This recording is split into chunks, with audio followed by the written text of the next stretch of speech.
Question. How do we call him?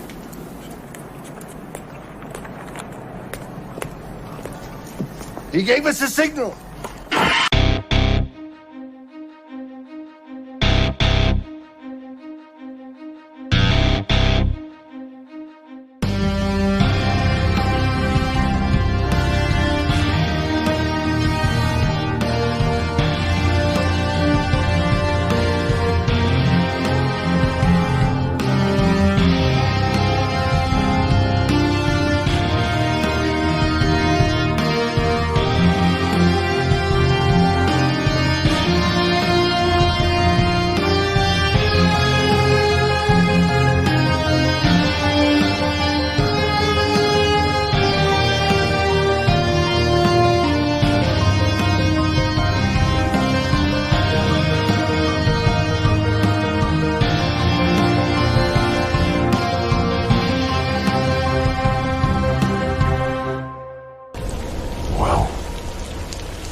Scientists have been studying tornadoes forever, but still nobody knows how a tornado works. We have touchdown. Tornado is on the ground.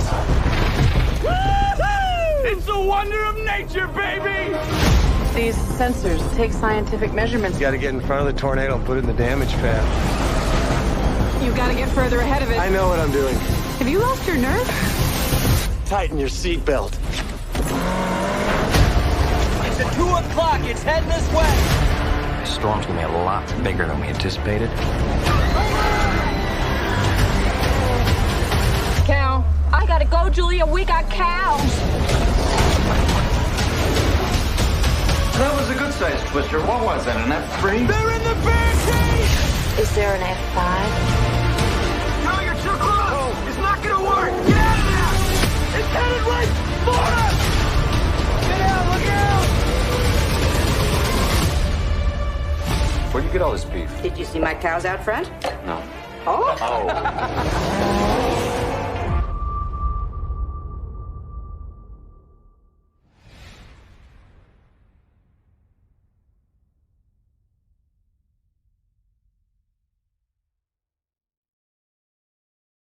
What is up, Gotham Guardians and Arkham Adversaries? It is your boy Trey the Batman. We are live once again, getting ready to sound the alarms because the weather is looking a little bleak out there with an awesome watch party, a movie that oh gosh, it still gives me chills. It's freaky because it's real danger. It's a real threat that we see today affecting our very lives. So to be doing a watch party of this, gearing up for the new movie that's coming out this weekend, July 19th, Twisters. We're gonna kick it off where it all began with Twister back in 1996. Checking out this awesome movie starring Bill Paxton, Helen Hunt, Philip Seymour Hoffman. There's a lot of big actors actually when you think about it in this movie. So I am super stoked to be watching it with you guys. If this is your first time hanging out with the Bat Channel, obviously I can't show the movie on our channel. They would take us down faster than we can say we got cows. Okay, so you need to either have it on digital Vudu, as you just saw with that trailer. It's now on 4K. Got to get that high def, baby. Or if you have streaming, Max, it's on HBO Max, or Max, I guess it's just called Max now. So you can watch it there as well. So we are going to give you time to pull it up on digital, put your DVD in, however you got it. Just get it going. You got some time, maybe about 15 minutes. But we're going to talk about a few things because this is going to be a big stream. As you see, Oracle's Clock Tower already coming in, damn, with a big super chat from the Acolyte bet she made with Red Hooded Outlaw the other day. I appreciate you on that one. We're going to talk about all where the super chats are going to go today, because as you see on our thumbnail, the American Red Cross, all of the super chats we get during this stream are all going to go to that good cause with the disaster relief fund. But before we get to that, let's go through all the niceties real quick of doing a YouTube show. You know, we already know you got to do it. You got to do. So here we go.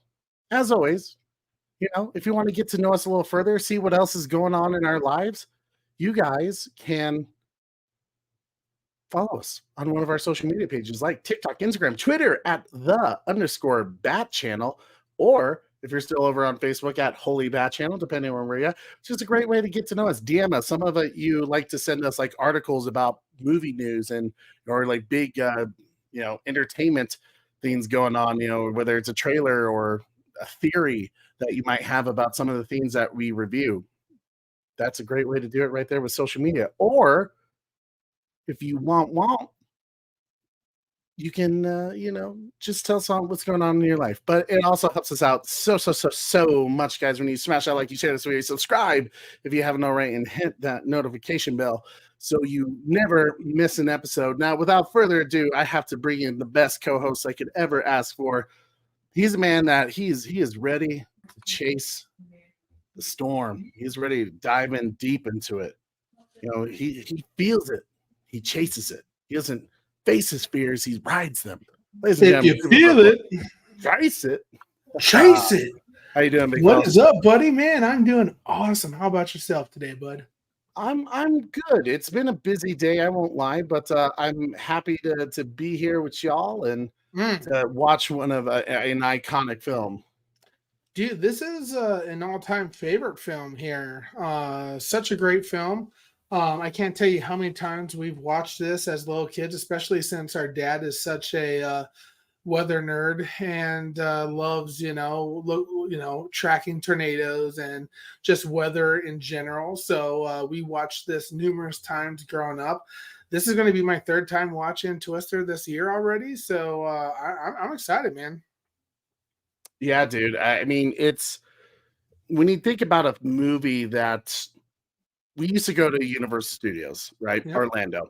Yep. And I used to hate going to Universal Studios Orlando. I know, right? Like a little kid, like hating to go to Universal Studios. Why? Why would you do that? I'll tell you why. Because my father, every time we walked in, the first ride on your left was always Twister the ride. Mm-hmm. And that ride scared the living hell out of me. Jaws scared. We talked about, going on the Jaws ride and what Dad would do to freak me out. Universal was always a traumatic experience,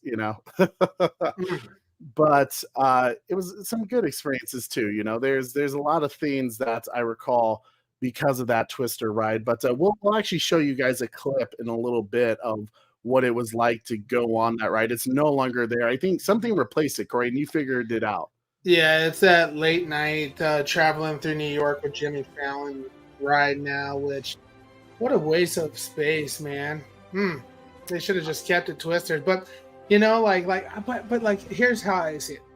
When we first started going to Universal Studios, it used to be the Ghostbuster ride, and I absolutely loved the Ghostbuster ride. It was basically a reenactment of the Ghostbuster 1, in this kind of live theater, ride. And then they got rid of it, sadly, but they replaced it with the Twister ride, and it was phenomenal. I loved that ride. It was super cool in there, both interest-wise and temperature-wise, because Florida is super hot and everything like that. So it was nice getting into the air conditioning. But it was. I enjoyed the ride quite a bit, Trey. Yeah, dude. It definitely brings back some fun memories now coming back to it. But it's, man, I think part of what makes it, like you said, so scary is that it can be real.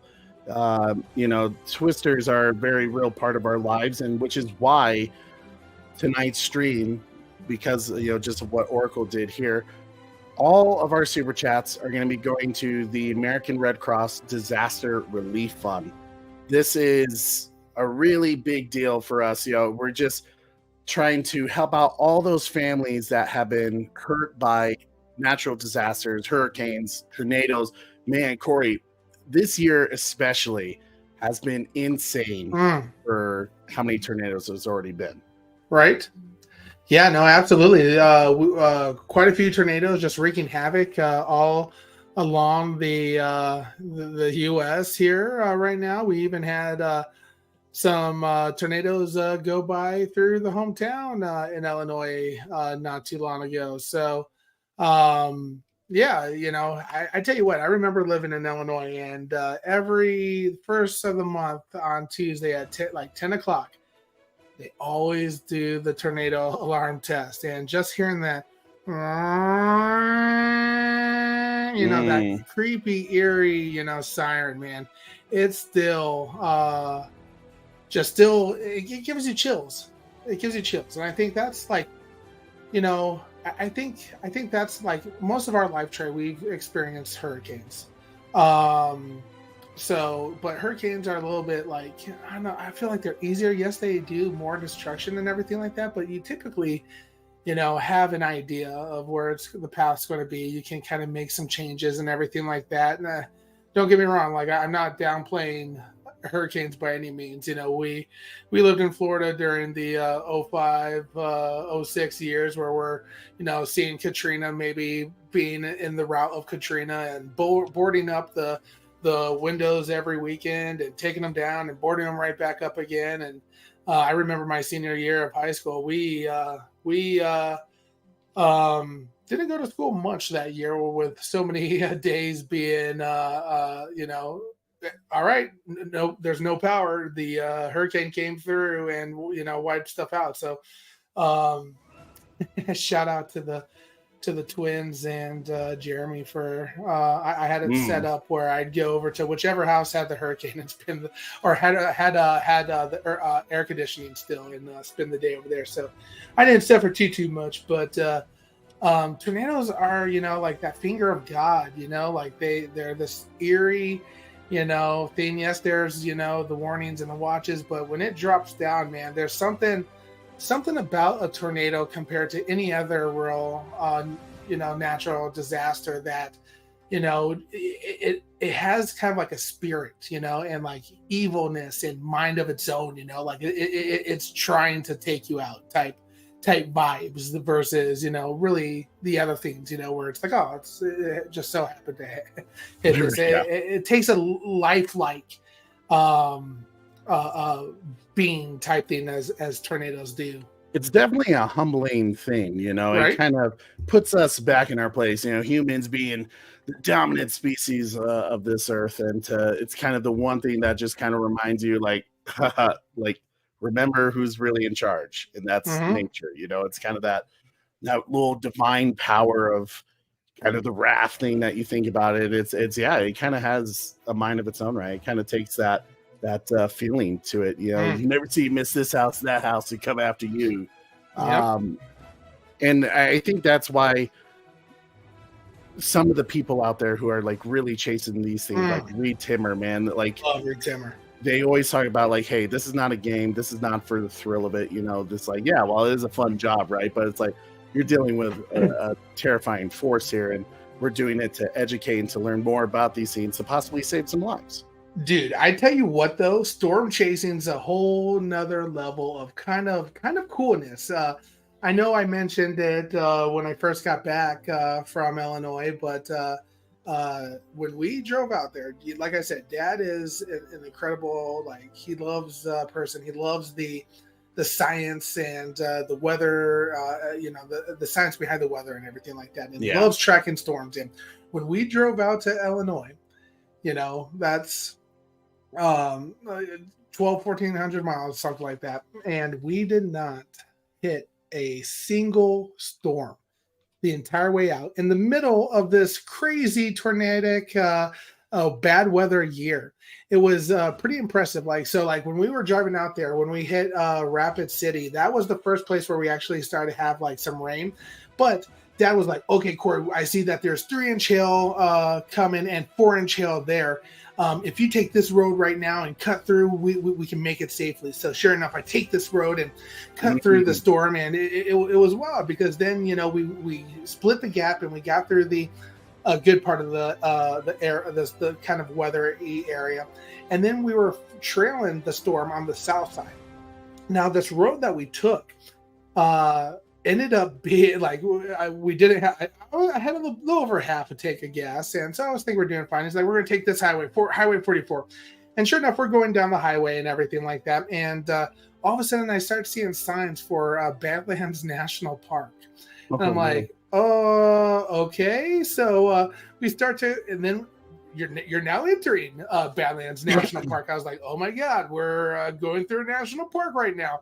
I'm seeing the gas tank go down to a quarter, and we're still driving through and everything like that. And I tell you what, it was the coolest way to experience Badlands National Park because to the north of us, boom, boom, lightning storms. And it was still kind of dark at night and everything like that. Well, it was getting dark, so I could see the Badlands kind of, but the lightning strikes, and it was a fantastic lightning show. It was showing me the silhouettes of the Badlands. It was such a cool adventure. Definitely felt a little bit like Indiana Jones, and I was like, "Oh man, if we got here a little bit earlier, we could have taken a road that actually goes through the middle of Badlands National Park." Well, what he failed to remember was we were on the road that's going to take us through the middle of the park. So now we're driving through the middle of the park. There's sheep out there. There's lightning strikes. There's silhouettes of it. Crazy, crazy adventure. And then just by the very end, we're down to an eighth of a tank. We finally roll up onto a gas station. So super cool drive through of that, and such a neat way to see, you know, Badlands National Park and through the lightning storm and everything like that. It was absolutely incredible. And then made it the rest of the way. You know, there was terrible flooding, rainstorms going out through the Midwest and everything like that. We dodged all that. And then finally, on our way home through Iowa, we stopped at this famous German restaurant in the Amana colonies, the Oxio Kid, and had some delicious German food. But as we're sitting there eating, you know, the storm is kind of going through while we're eating. So we're like, oh, we're fine. We're, you know, in the restaurant eating. And finally, you know, kind of slows down, and we get back on the road again. And it's raining a little bit, and we're heading north and everything like that, and Dad starts to see some bad, you know, the bad weather that had just passed. That's why we were in the Oxio Camp, and he sees that we're only like 10 miles away from Vince. If Dad pulls around, he can comment which Vince, but Vince is a notorious storm chaser. So we were like 10 miles away from him. He was tracking some potential tornadoes out just east of us as we were making our way back west. But Dad Pool, man, shout out to him. He was rabbit is what I call him. Rabbit is good, rabbit is wise. Rabbit is good, rabbit is wise. We missed every single big rainstorm and weather throughout the trip. It was a blast. But that said, being that close to Vince, a storm chaser, it's definitely tough not to, and seeing the storm to the north of us as we were going through Badlands, I can see the addictiveness to go and chase these storms, kind of this wild ride that you're creating yourself. And you know, if we ever make it big enough, hey, yo, Reed Timmer, me and Dad Pool want to take a ride in the Dominator, my friend. So that thing is insane. Yeah, so shout out to all those people who are the real life storm chasers. Don't try it unless you're a professional or you know what you're doing. Shout out to Ryan Hall, y'all, Reed Timmer, Vince. It's fun. It's fun watching you guys. Amen to that. Corey, let's go ahead. Let's not waste any more time. Let's bring out our next guest.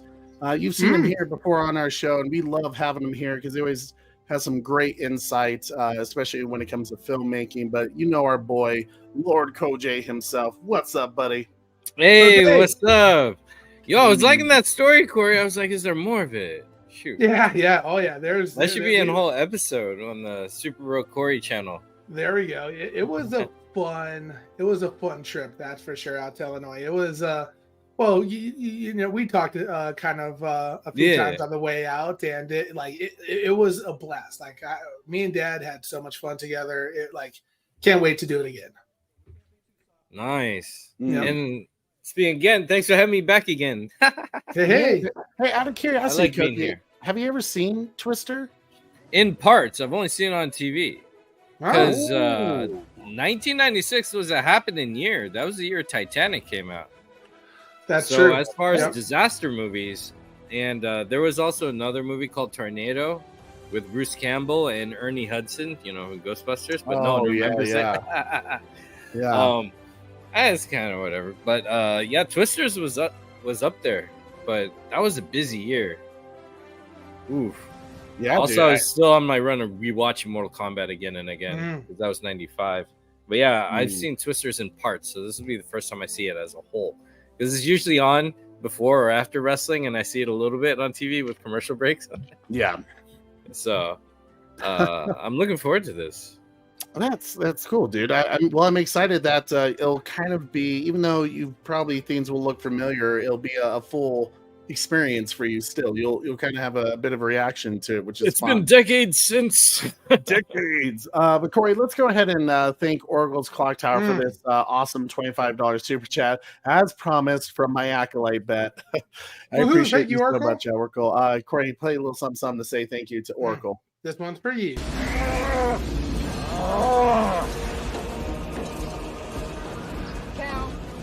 I gotta go, Julia. We got cows.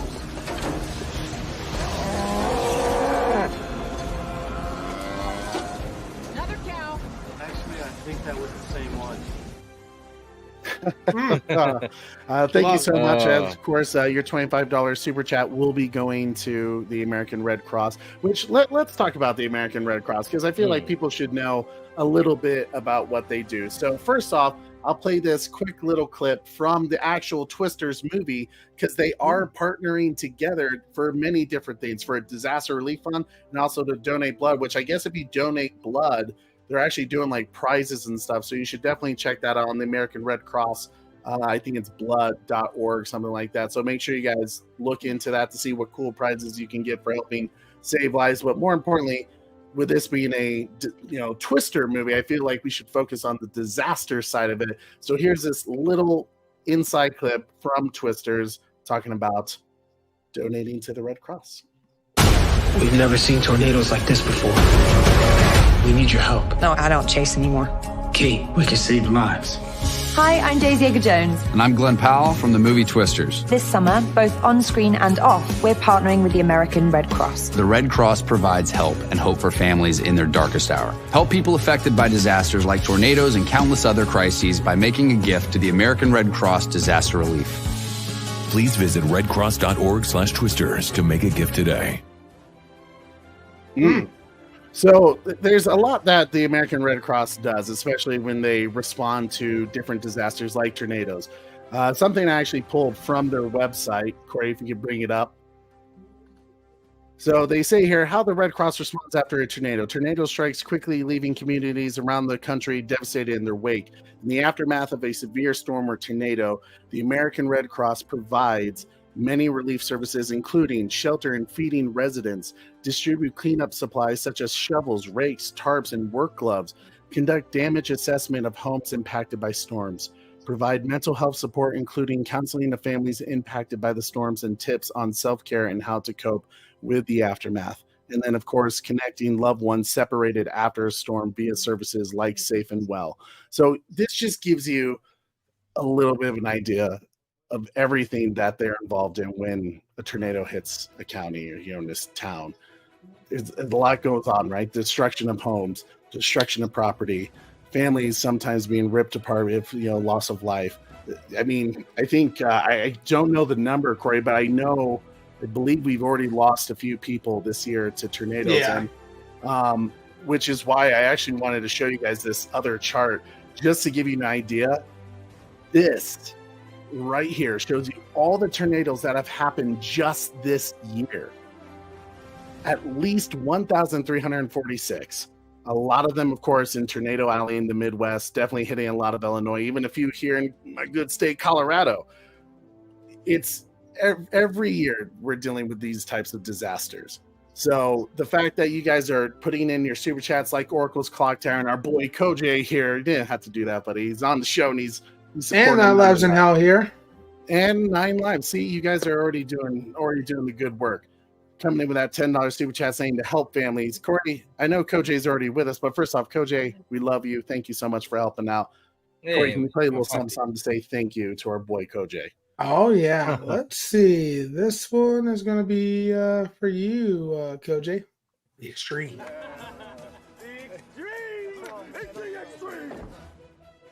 I can't wait for you to get to see him more. He's one of my favorite dudes in Twister 1. So, looking forward to it. Yeah, dude. It's happy to help. No worries. I mean, thank you, dude. Yeah, I wish I could do more. Maybe I can later. No. It's the point is, if you can't donate, then maybe you can spread the word.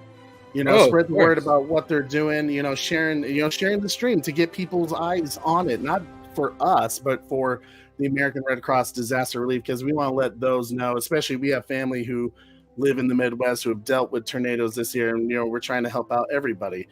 We know the effect that these disasters have with us. But 9 Lives in Hell here coming with a $10 super chat as well, saying, love that you guys do these charity streams. Much respect to you guys. Seriously, not even about us, but we appreciate the kind words. At least 40 tornado-related deaths, too, by the way, so far for the U.S. 40 already? Mm-hmm. Wow. That's... To put it in perspective, 74 worldwide. So America definitely has the majority here of...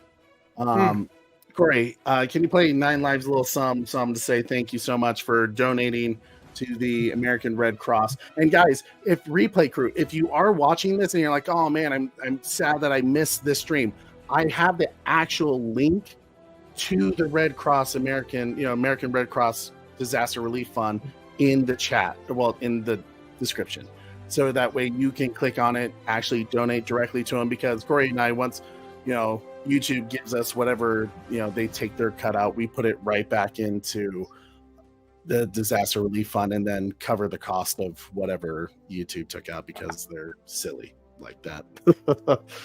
Silly YouTube.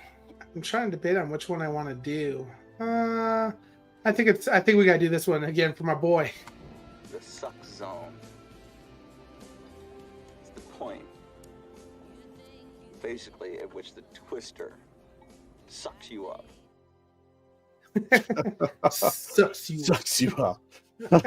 Thank you so much, 9 Lives. We appreciate you. Oh my gosh.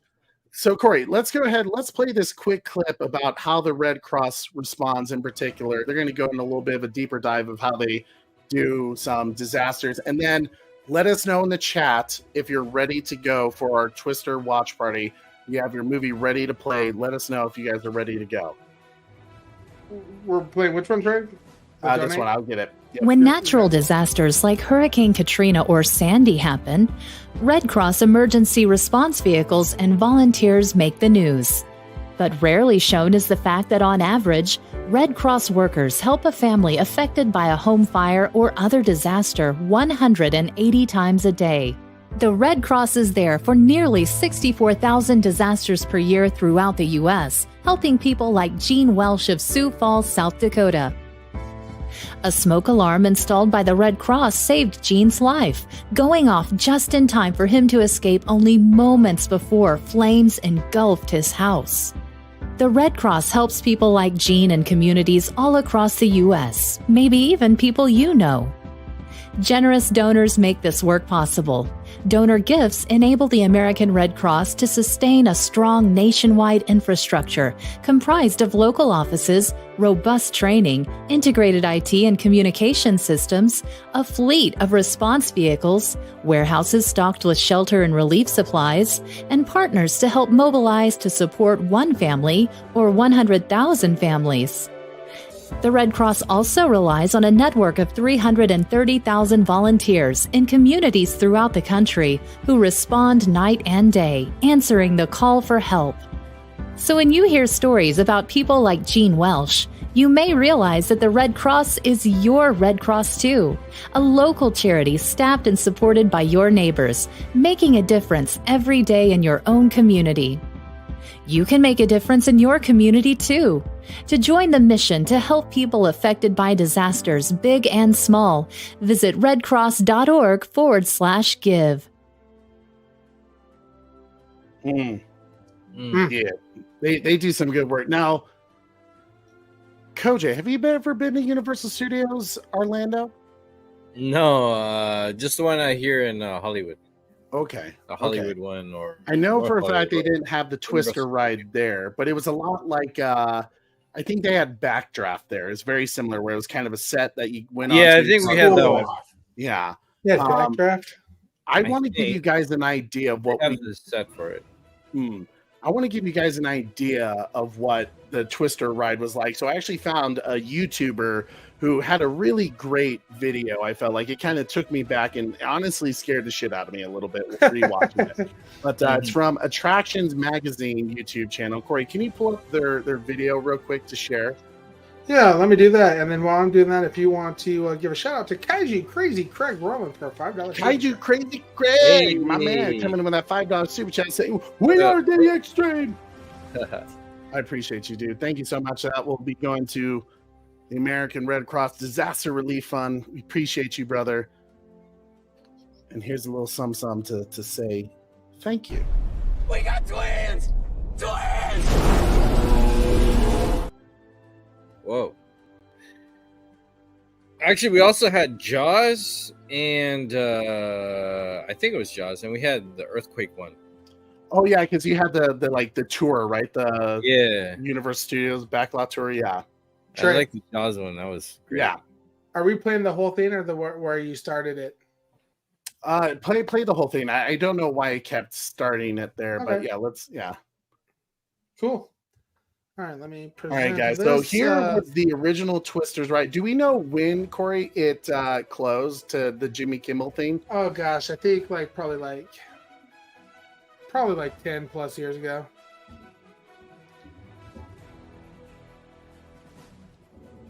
All right.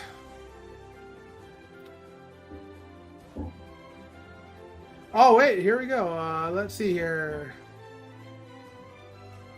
Yes, I know a lot of Twisted Spirit Official says, yes, I know a lot about Twister. Ride it out. Yep. Well, if you have any questions about the attraction, feel free to ask any question referring to the attraction. Interesting.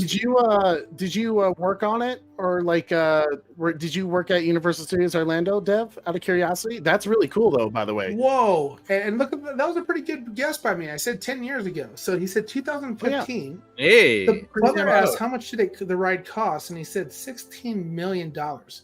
Yeah, I'm really curious. That's insane. Yeah, man, it's a very fun ride, though. Corey, let's go ahead and play this real quick. He's only people. 15, but just knows a lot about it, I guess. Oh wow, dude, that's impressive. Tell me, is your dream to do make ride attractions for Universal Studios? Because that's crazy that you know that much detail. Yeah, I love that you're passionate about that, Deb. That's cool. But Corey, let's go ahead and give people an idea of what the Twisters Ride It Out at Universal Studios Florida was like 9 years ago, essentially, right? Yeah. All right, yeah. Let's go, everybody. Let's go on a ride. I'm liking that we're doing this. Today, we accomplished nothing. I mean it. Not a thing. Go ahead and skip ad, Corey. YouTube got to get their money in. They got doubled today. Yeah, so you would literally walk through the entrance of Universal Studios, and on your left was this building. And man, I loved all the sets that you kind of got to walk through with the lines, and then they would take you and you would watch this video. And I think they actually show you the video that they would have right before you kind of go even more through the set. Yeah, this is so cool. You see different little props that they had for the movie. It was a great ride. The cow.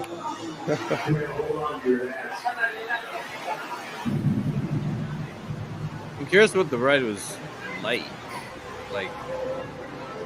I agree, Red Hood You Outlaw. sat It was in. amazing.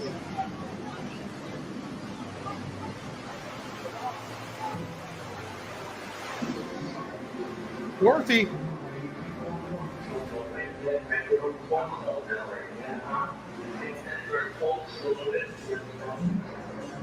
Oh yeah, here they would play these cool screens of both Bill Paxton and Helen Hunt. Yeah, the original queue, like you said, Twisted was a lot longer. I think this guy typically goes on rides after, like, right before they close up. I think he pays for an extra pass to get there an hour early or something. Get down to the storm zone right now, Joe. Come on. Joe, let's go. This is big. Come on. Someone makes me the center part of your house. It was cool how they showed different scenes on each television, so you could see both of everything that's going on. It was really well thought out here. Oh man, I got chills, buddy, already. I'm still waiting for the one part, the one scene I hated. Yeah.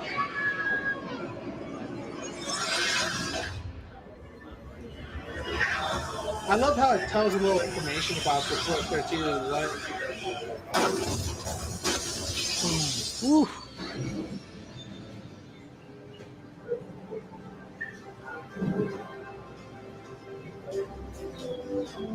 The movie Twister is about one of the most primordial forces on the face of the earth.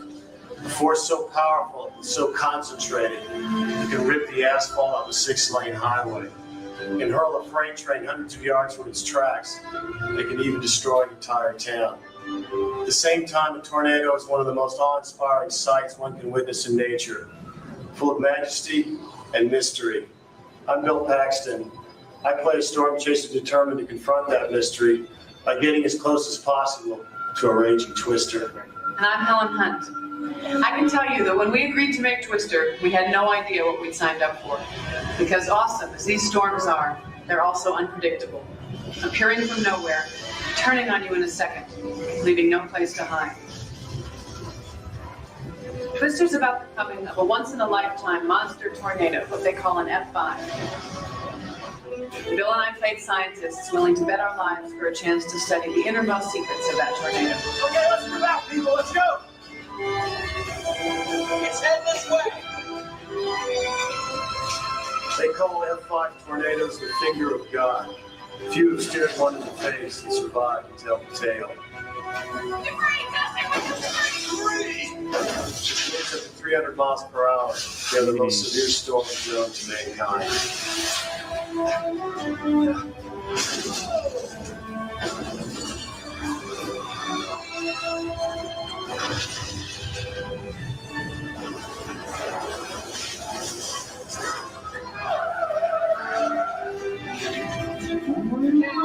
We got cows. This is it.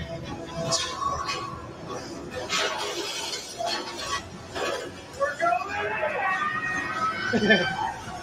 This is the fun part, sweetheart.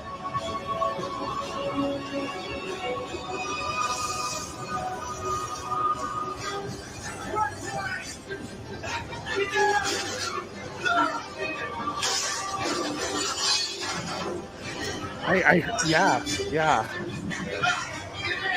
I did hear about that, Dev. It's kind of interesting. I didn't realize they actually weren't fans of each other. There's a Bollywood film I really love, and fans love the couple Putting that of it. It was a experience love on story, screen but it involved the turned out most intense, both actors the most frightening movie making I've ever the seen. whole time. Now we'd like to give you the opportunity to experience what we went through. It's trippy. So if you're up for it, gather up your family and all your God. belongings. And join us on the stage and see for yourself. just how powerful a twister can be. Brooms loads a complete serving of fruits, veggies, adaptogens, vitamins, minerals. Dang, we got some commercials. Right, we got a lot of commercials there. I can share it next time.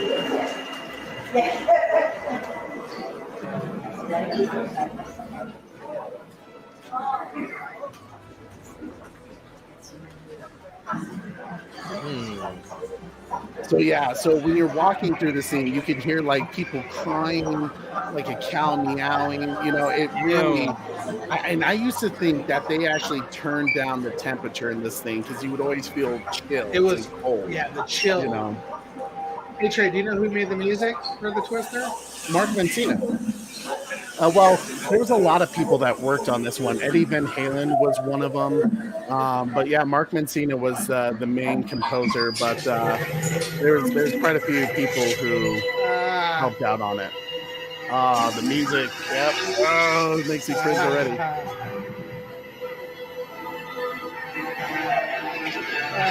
Chills, I still feel it. It's tingling. The violence and devastation a twister can cause is incredible. Everybody underground now!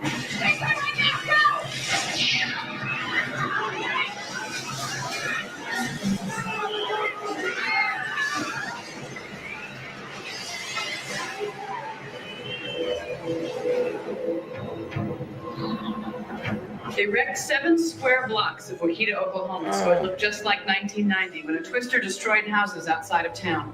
Waukeeta's smack in the middle of Tornado Alley, where the worst storms happen. We were shooting at exactly the worst time of year, and the day we began filming, tornadoes started hitting just south of us.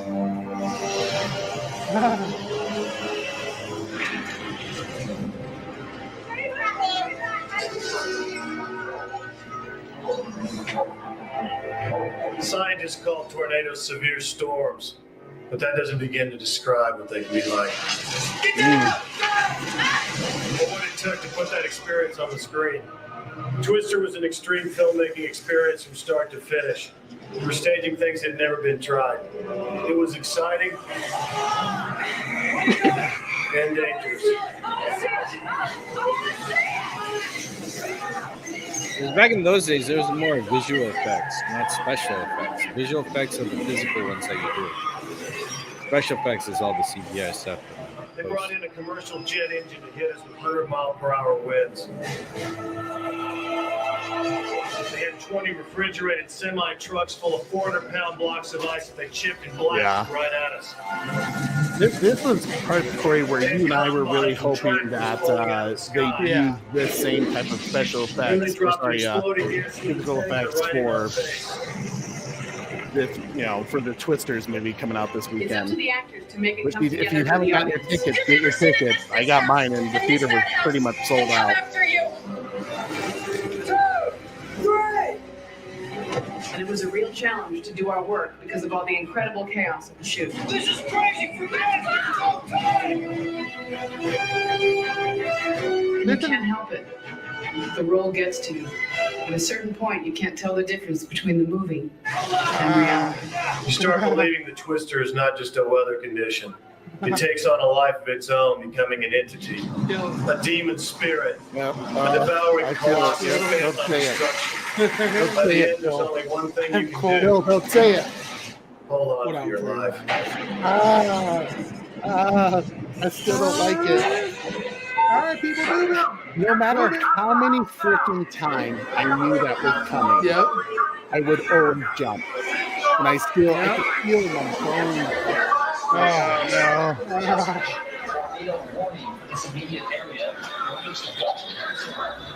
Oh, my God.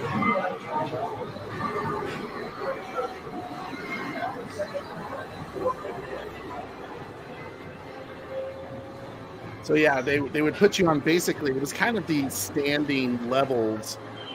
I think it was like 3, and you were on this set, basically the set of where the outdoor theater was, in the Twister movie, watching The Shining, off in the distance, and boy, man, was this some really cool effects.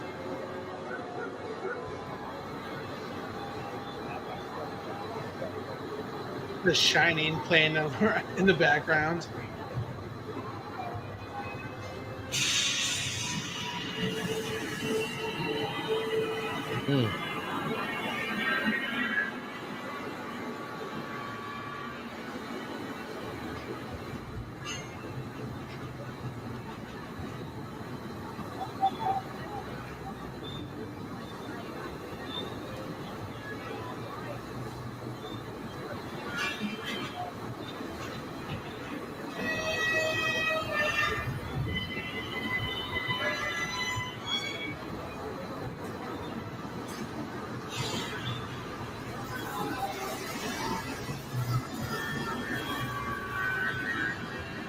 Wow, here it comes.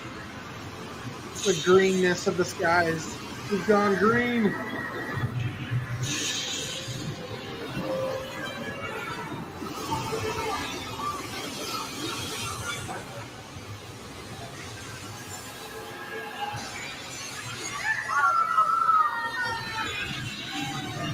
Dorothy flying.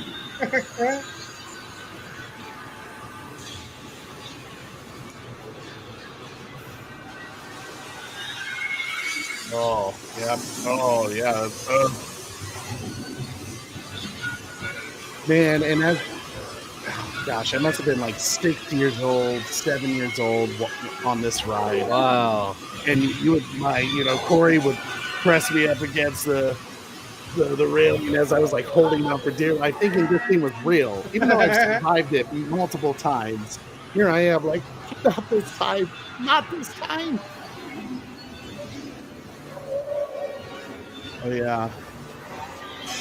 Ooh, the flames.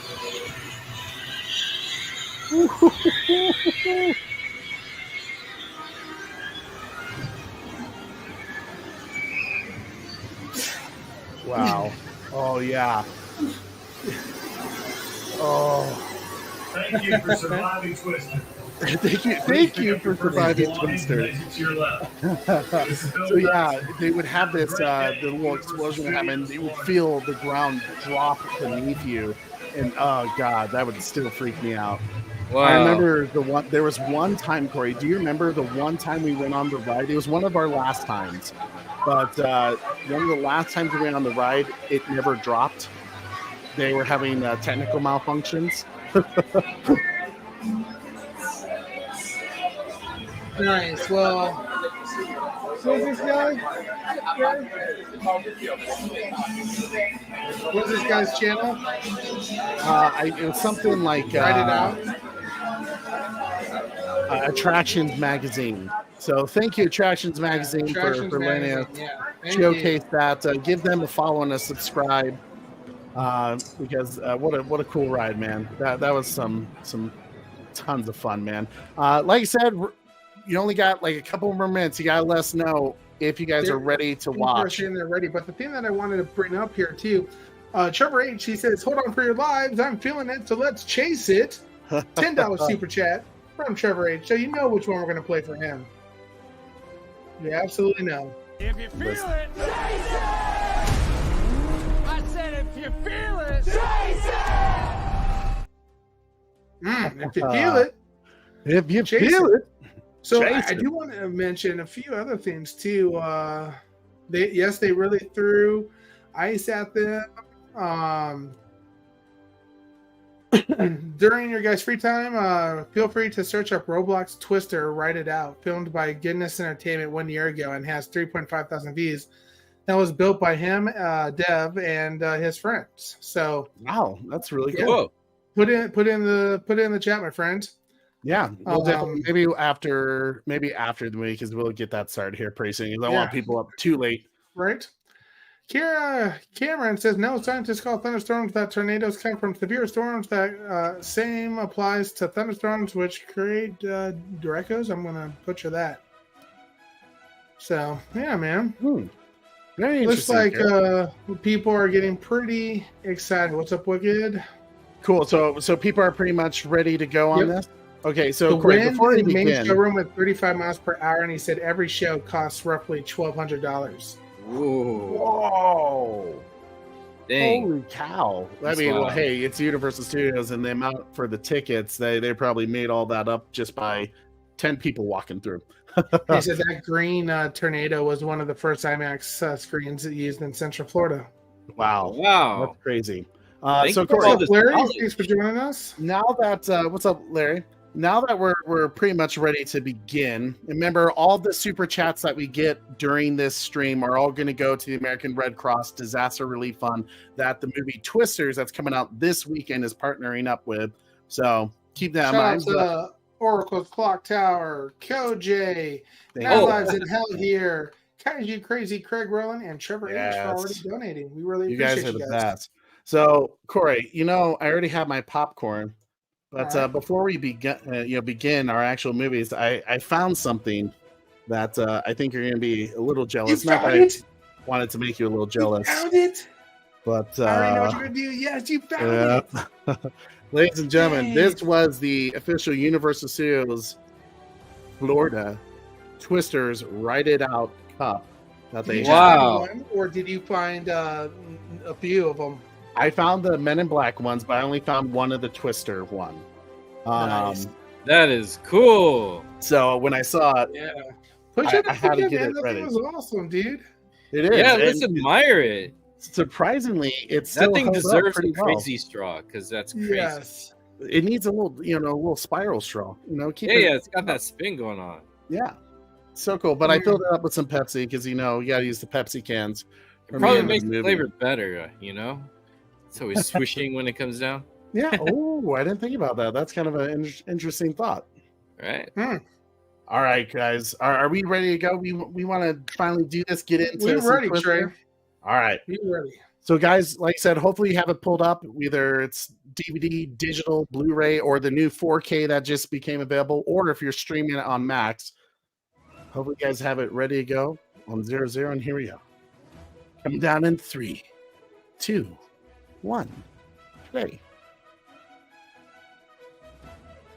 I just forgot the retro timer. Oh my god. Oh, you gotta send me where you got yours because I keep looking. Yeah, I'll send it to you. I'll send it to you. I by accident, the first one I searched was the one that she had, so I was like, yoink. I'm gonna turn off the music here, Trey. Oh, yep. Thank you, sir. I was like, man, this is very exciting music going in. Oh, now it's better. The cinematic music. That Revenge of the Mummy ride, opened up right before we left Florida. I think I only did it like once.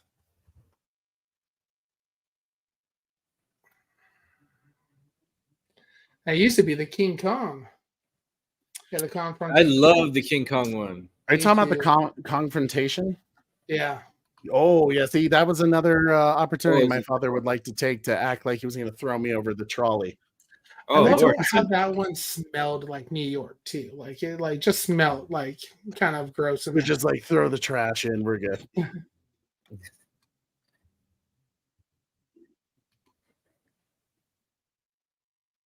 Yeah. So this lightning storm right now is exactly what it looked like as I was driving on the south side of the storm going through the Badlands. That's cool. Wow. Yeah, it was so much fun, man.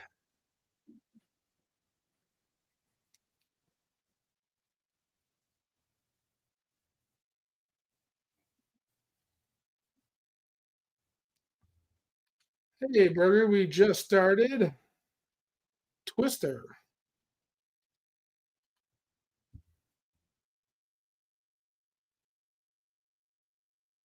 Yeah, we just started, so go ahead and join us, my man.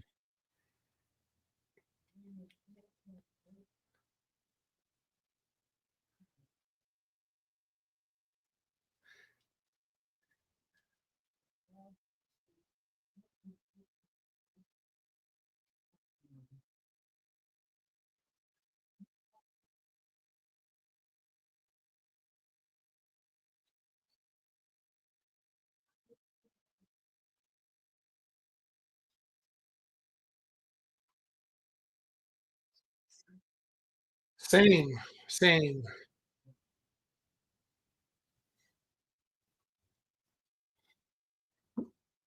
We dodged them when we lived in Illinois, but when we lived in Florida, we saw spouts and such like that, water spouts and all that fun stuff as well.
Hmm.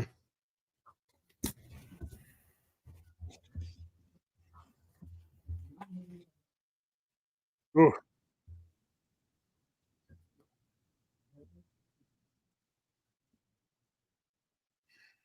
Mm.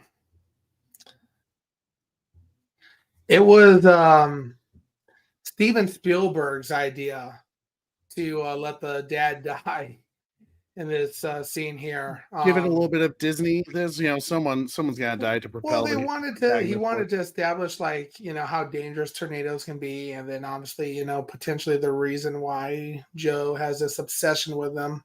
It's a good call. That's a powerful scene.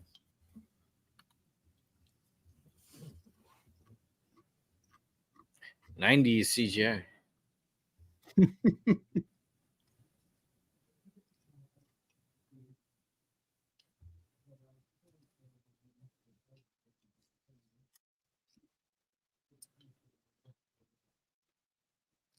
Early to mid '90s CGI is like precious. It was like, are we going forward or are we still doing the '80s thing?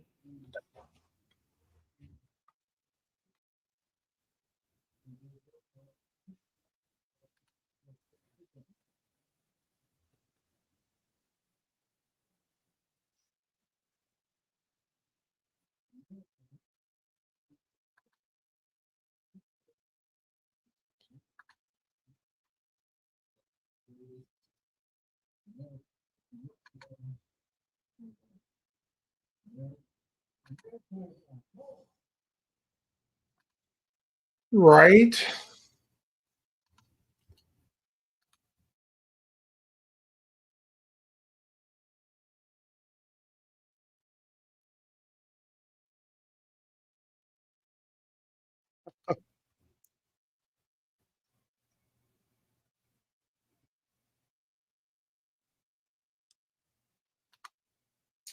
Softball size hail's no joke too. No. We got hit with some good hell this summer here in Denver. Already? Yeah.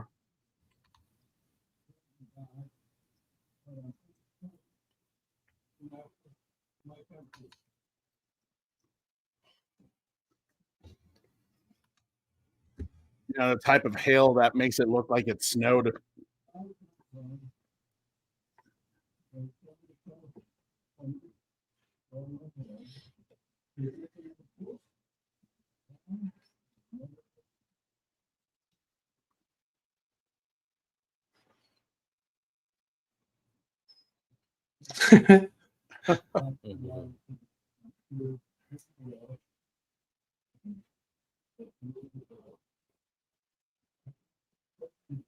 Nice.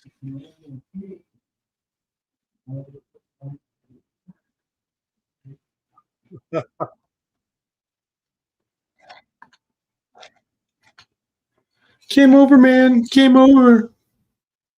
Yeah.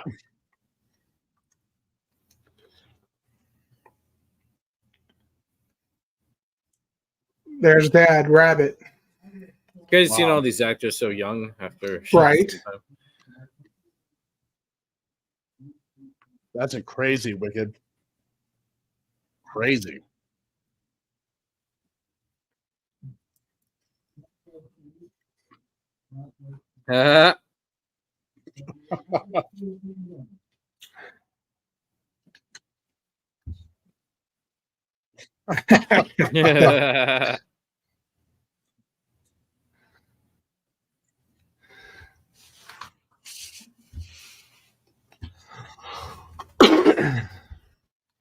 Bless you. Thank you. All right.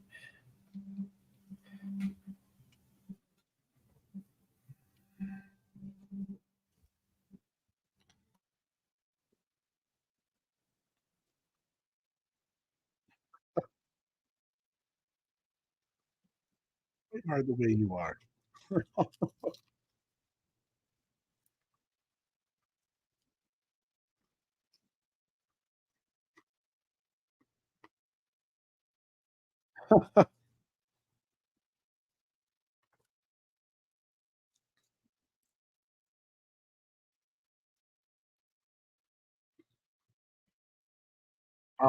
Without question, Beyond the Night, man. Both great actors. Yeah.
What's my favorite Helen Hunt movie?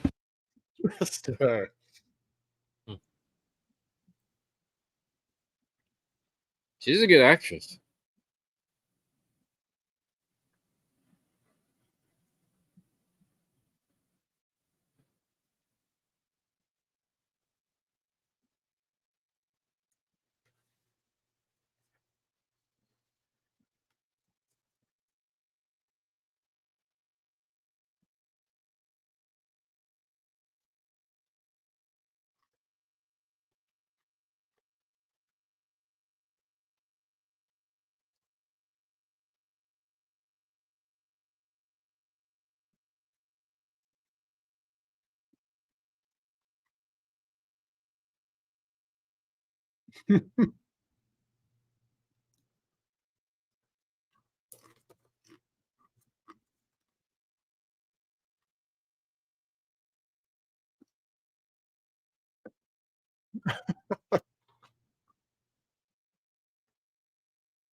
It's a pretty good memory, Wicked. There's probably one or two movies I could watch by memory. Dude, that's impressive.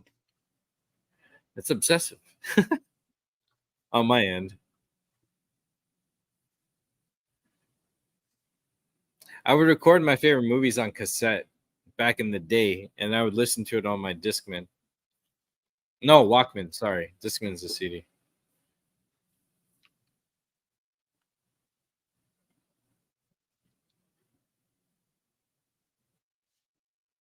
Shit.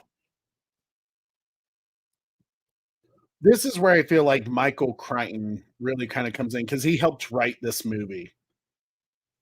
If you don't know who Michael Crichton is, he's a famous author. Did Jurassic Park, movies like Congo, many others.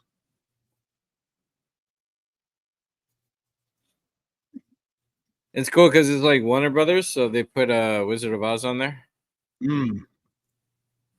They could do that.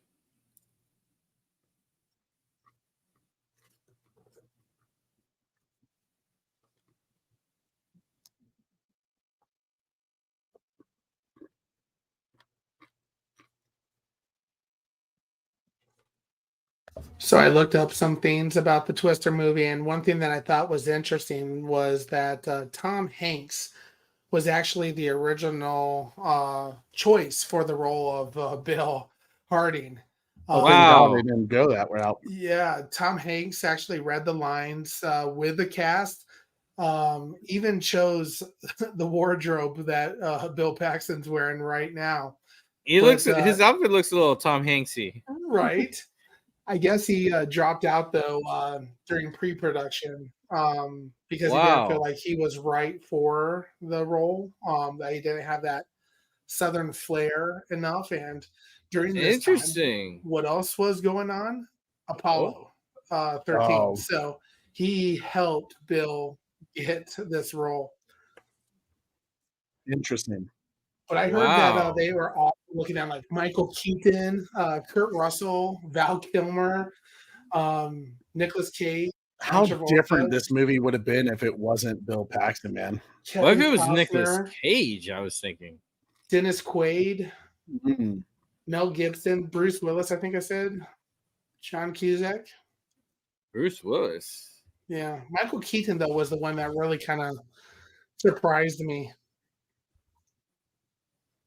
Well, that's when he was done being Batman. Hey Trey, what's our timestamp? 15 minutes and 40 seconds.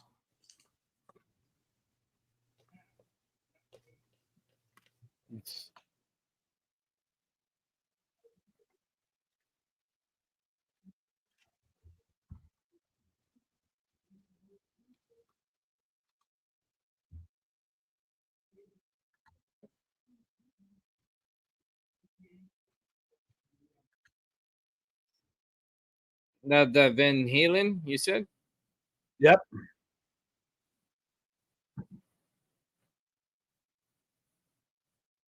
That was a good touch having him part of it. Once again, you're kind of creating that musical language, you know? Yeah, it's very unique. You know, you get a pop artist and then a composer, kind of like how the BVS soundtrack went with Junkie XL.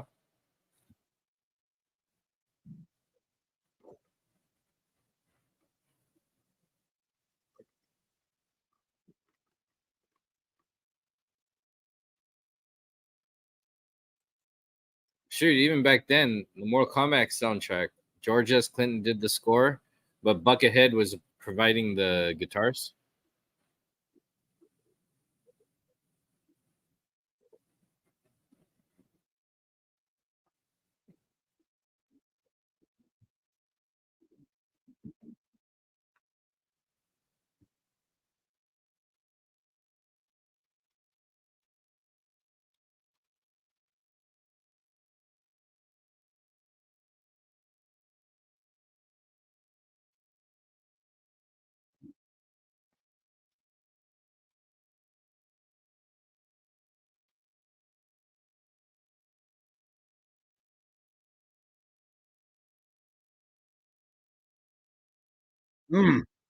Man, this soundtrack really cooks.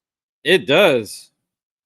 I really hope they kind of have a similar musical language in the Twisters movie coming out this weekend. Oh, who I do know we they know have is a lot working of on the music?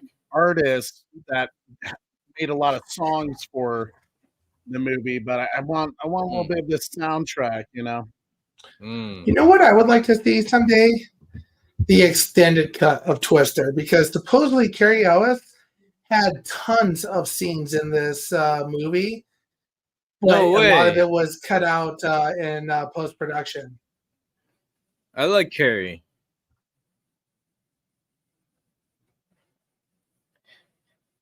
Mr. Wesley. As you wish. As you wish. Yeah. As you wish.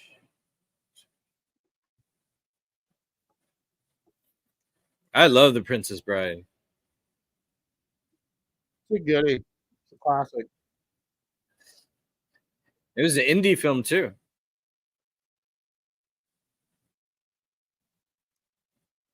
Dang.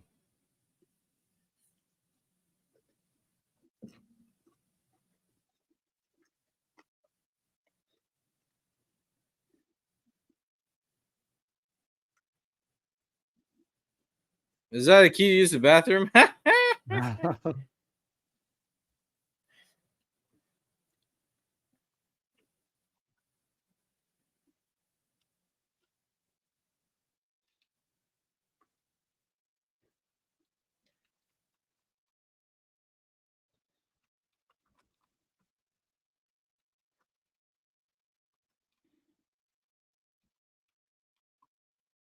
Unlike other Robin Hoods, I can speak with the English accent.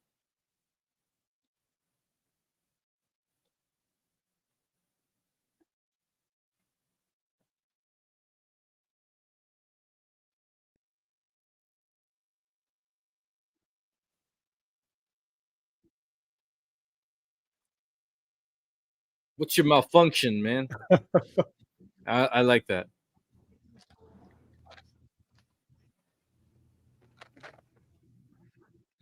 That's an interesting question. Batman Who Laughs. Do you think he purposely forgot the paper so he can chase the storm? He kind of gives that impression. I think at first. Yeah.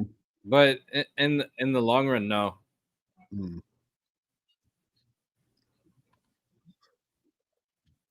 My dear Wesley. Mm-hmm.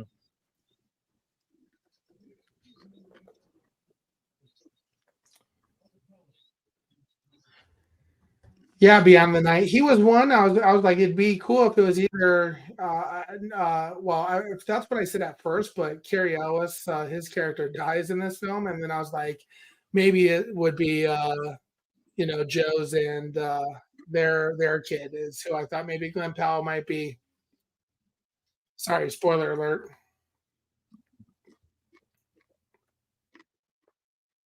I was just thinking we could have had a Carrie Ellis face off with Nicolas Cage. Michael Keaton, in that scene, imagine. Would have been interesting.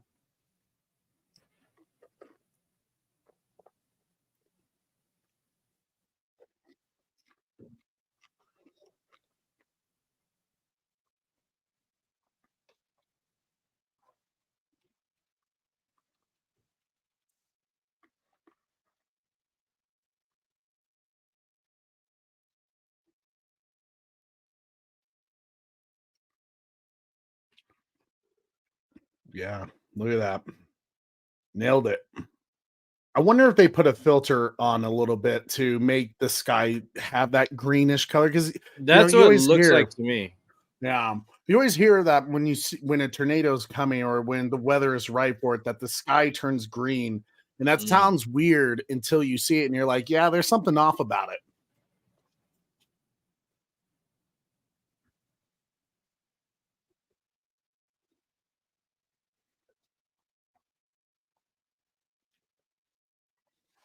I wish he had some facial hair. I don't know why, like a Fu Manchu or something.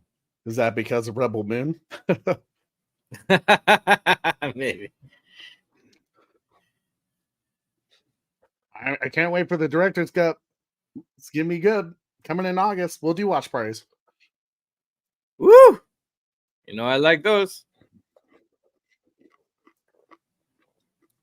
Hot Pit Barbecue.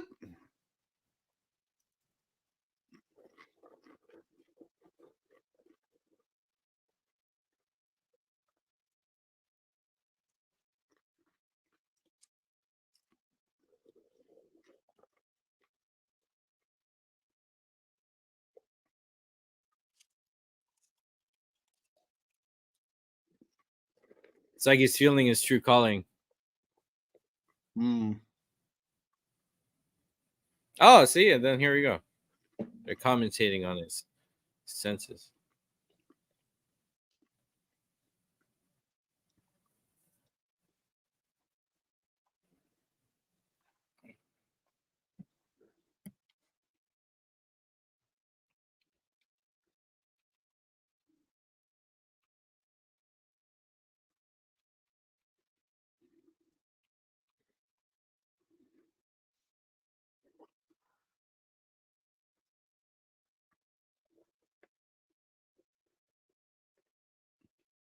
This is Shania Twain, right? Playing in the background? Yes, sir. No one needs to know. I know. Did you know Dusty, Chris Farley was also offered the role for Dusty? I'm really glad that didn't happen because that would have gone a little too far. Right. You see the tornado right over here, and you it's the freaking suck zone, man. We got to get that tornado on the right track.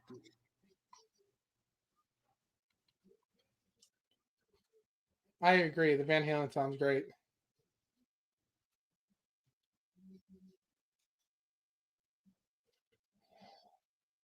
Yeah, Trey and I are planning on seeing Twisters this weekend. That's why we're gearing up. But thank you, Beyond the Night. $15 super chat. Bill is the Tornado Whisperer. Thank you so much, Beyond the Night. That's so kind of you, dude. Bill is a Tornado Whisperer. Yeah.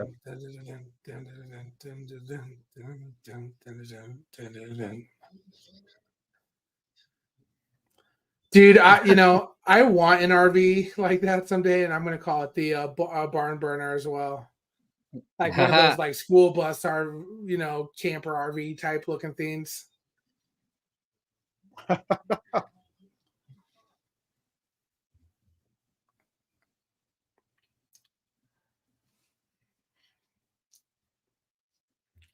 It's funny. They did such a great job with character development here. You get to understand what each character is like by their music choice here. It's fantastic. Yeah. I'm getting that.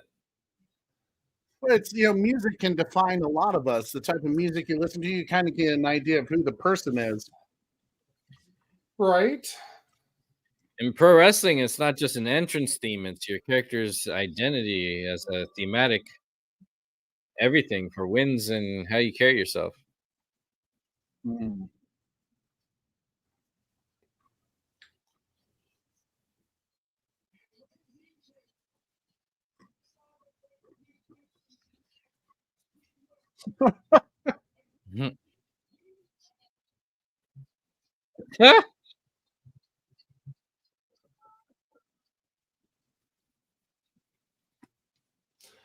That's so great.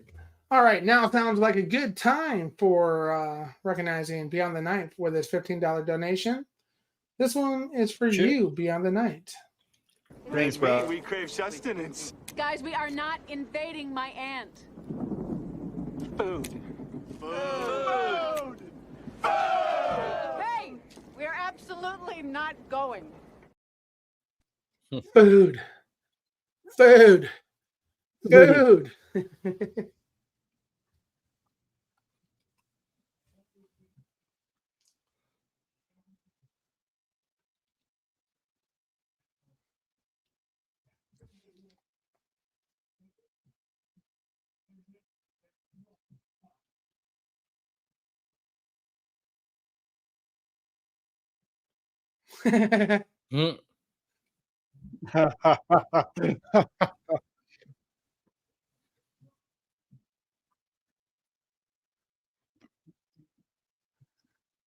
To marry?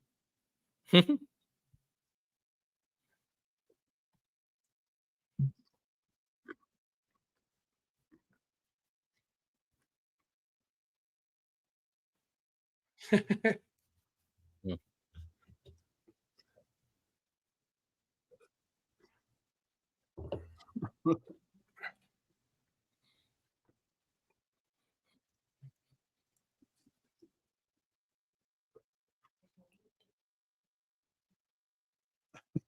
J-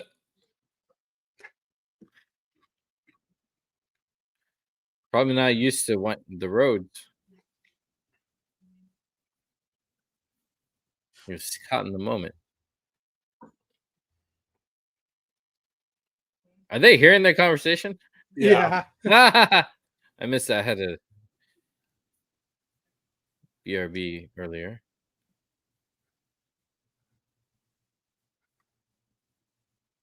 Yes, the butler. I agree.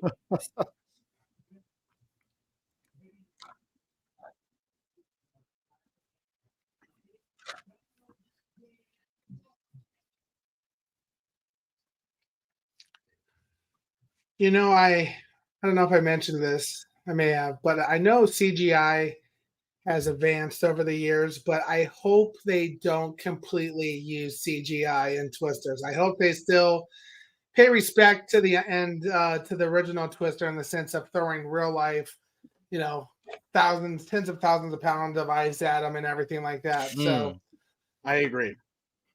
I mean, it's crazy. It's actually shocking how much CGI they use for water.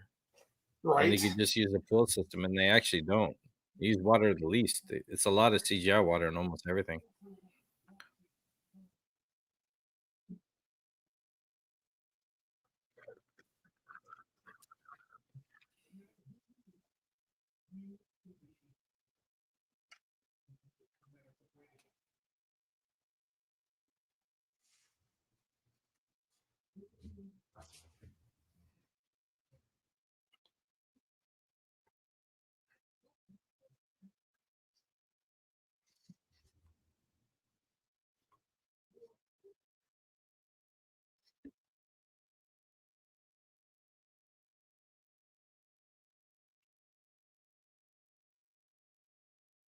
Sniffing the dirt.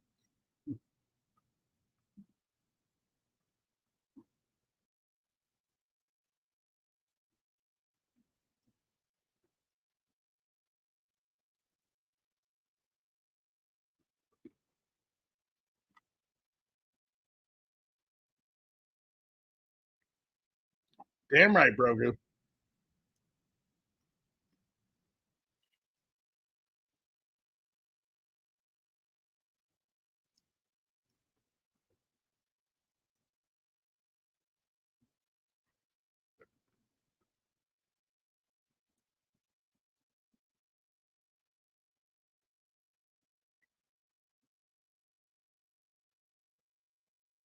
Damn.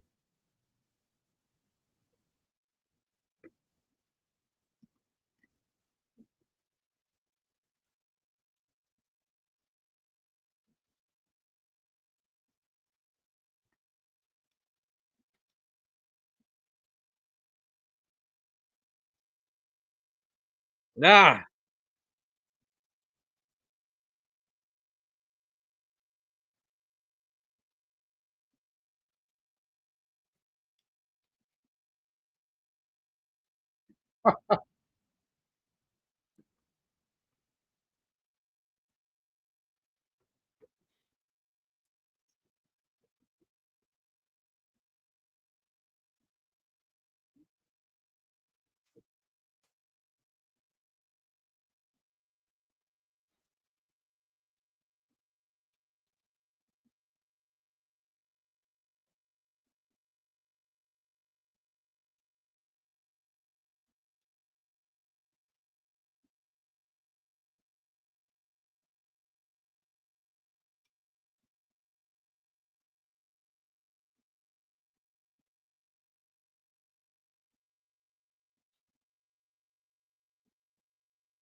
Always keep your eyes on the road. Yes. Mm.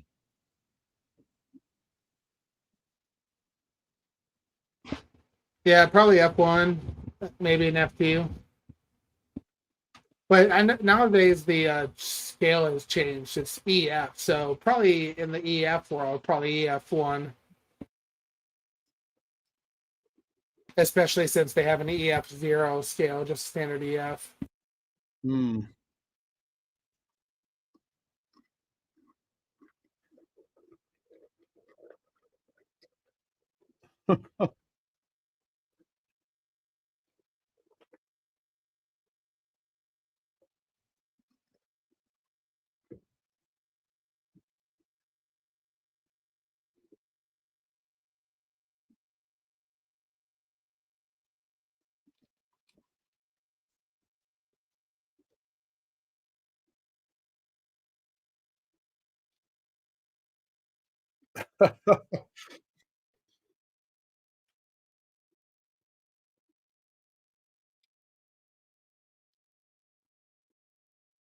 Almost hitting the car freaked her out, but he was right next to a tornado, you know?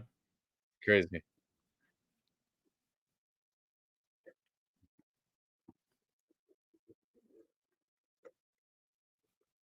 Yeah, Dusty's awesome.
Mhm.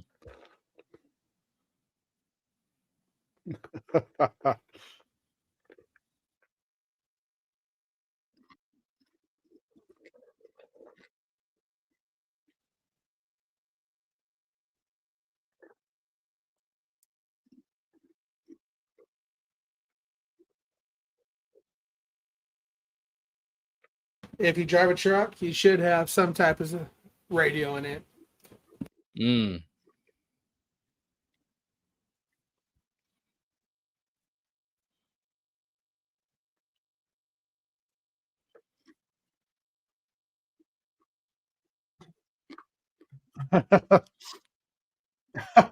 That's hilarious, Broga.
Corey.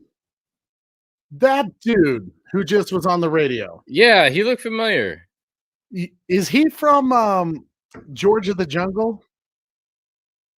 He's one of the gangster dudes. You might be right about that, actually. The one that gets the tookie stuck in his, stuck in his behind.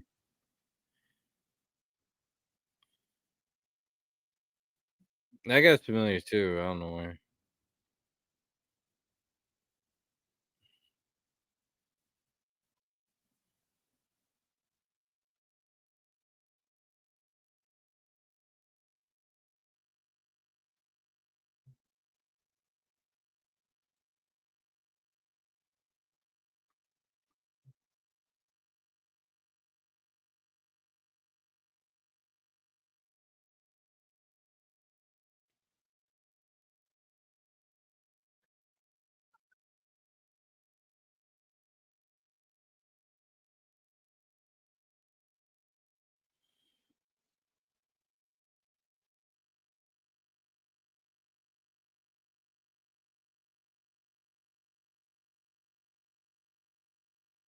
The dude knows.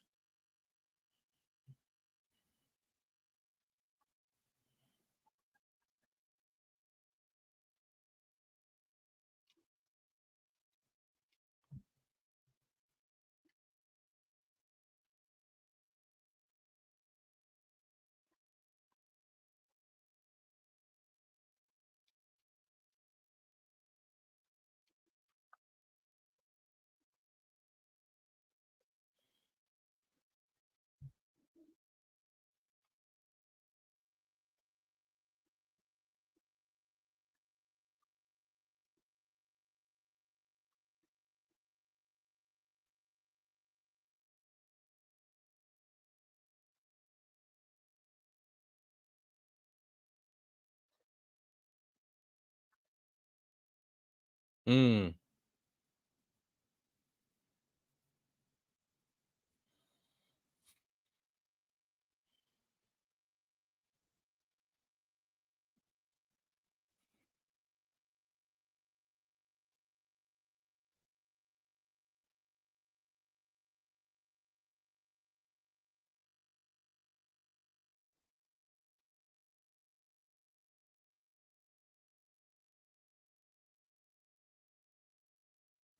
Yeah, I feel that Joker's wild. Yeah, well, it's that's actually funny you say that, Joker's wild, because if I recall, Mark Mancina actually worked a lot with Hans Zimmer. He was like one of his assistant writers for some of his films, but he also like recorded a lot of his stuff. I think Hans Zimmer had, Oh wow. I think it was called like Record Studio, something like that, Record Studio. I can't remember exactly. He used to have a studio though, where like it housed a lot of composers, and Mark Mancina was one of them. Yeah.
Mm.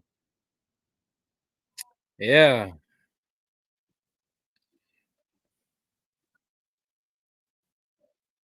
Mm.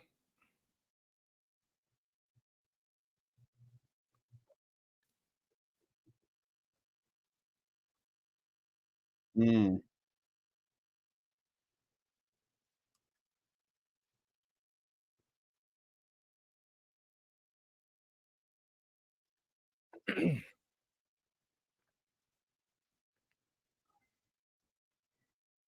Ooh.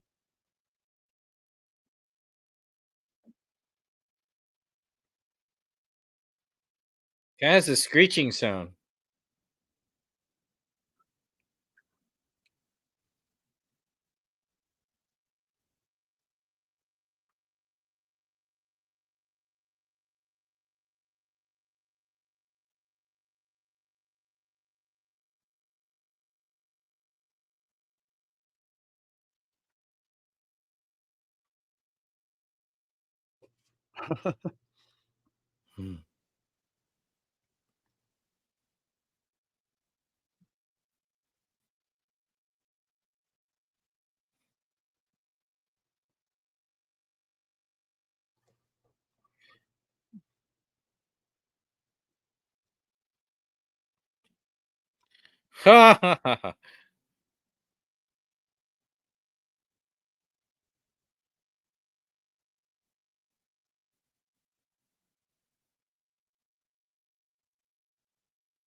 So she's a therapist, right? So when her thinking about it as a metaphor, it's interesting how she probably heard his stories.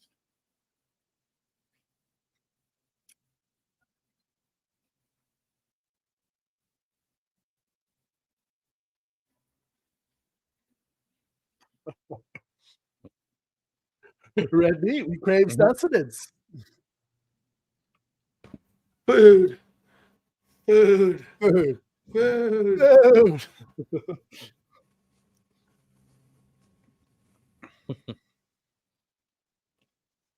You see my cows out front? No. And he'll keep calling, and he'll keep calling.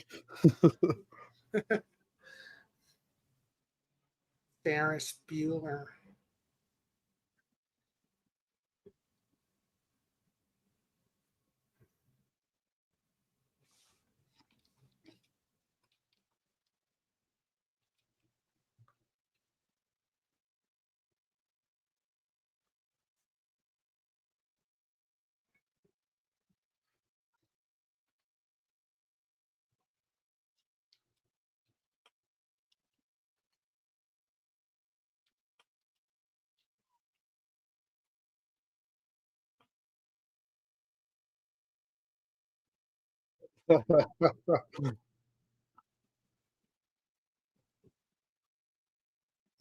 Hmm.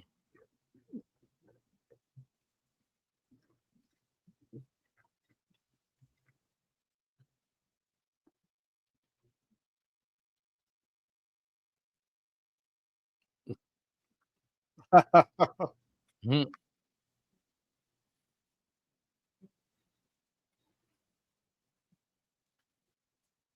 I love Dusty so much here. He just knows the food is good. Mm.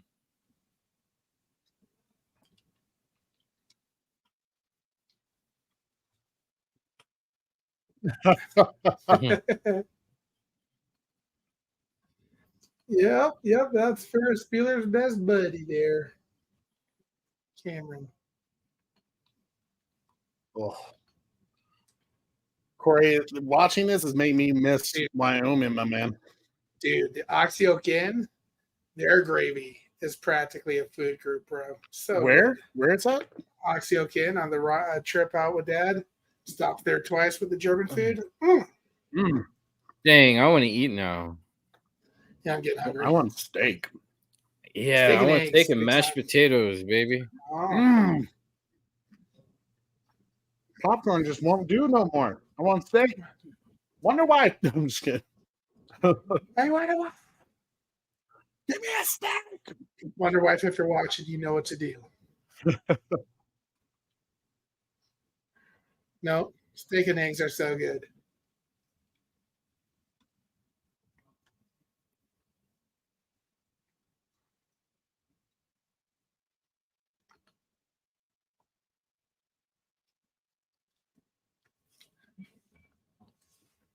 my college on Friday morning, since most kids were off of class, but the portion of school, the stuff that I was doing, we had class on Friday still, and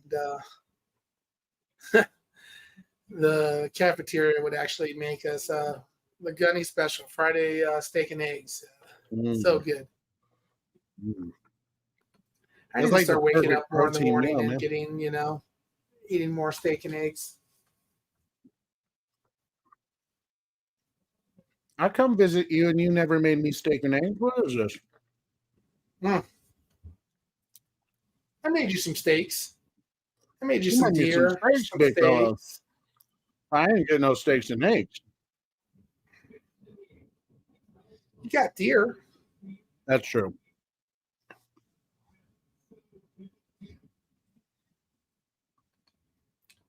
I gave you backstrap too, Bigfoot. How dare you?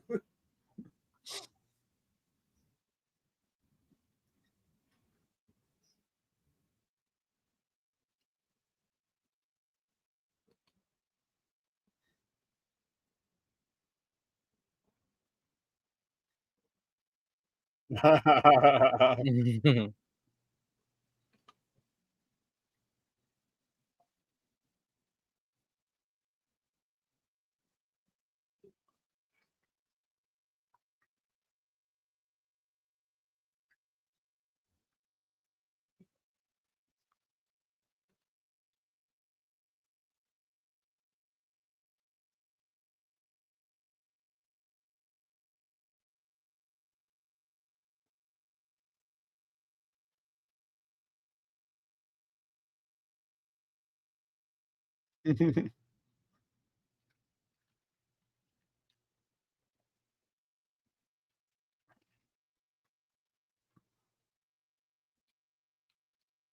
love how he says that. So intense.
I've always thought, like, whenever I have a ranch house, I would totally get those. Love that design. Beyond the Night. When was the last F5 tornado? Great. You know what? I have a feeling Super Corey is looking it up right now. Yep, May 20th, 2013, in Moore, Oklahoma. 2013, so it's been over 10 years. EF5, and they're saying that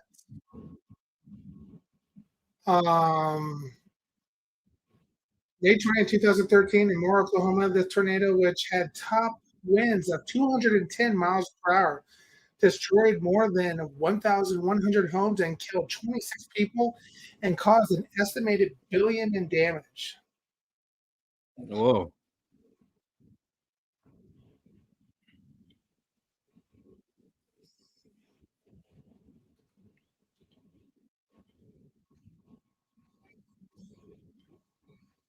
I like the handheld cam work in this film.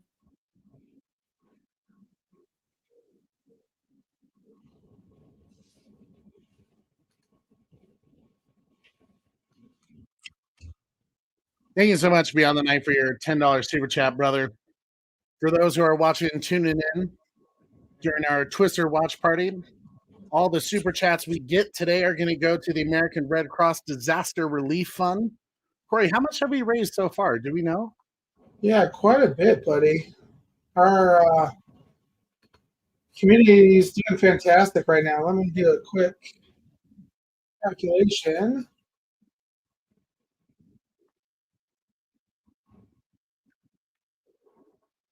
$85 so far. That's awesome, man. Ooh, get it. Almost 100. Let's do it. I love it. And I think we need a tornado one.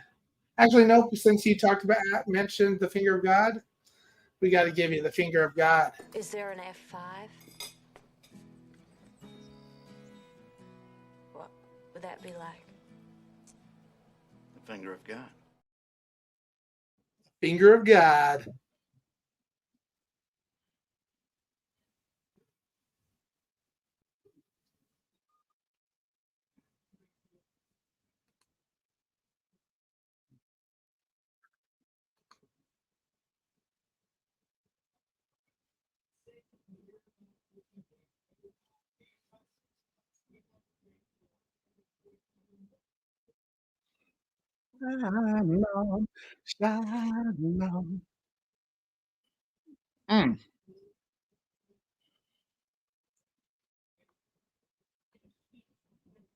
Rabbit is good. Rabbit is wise.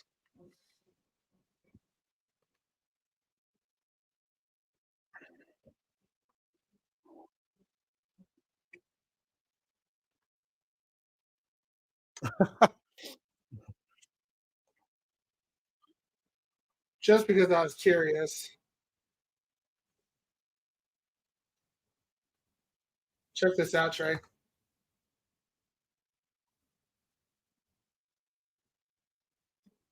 Here was the last one. Dang. Wow. Real quick. There it is. Oh, there it is. Yep. Can you mute it, Corey?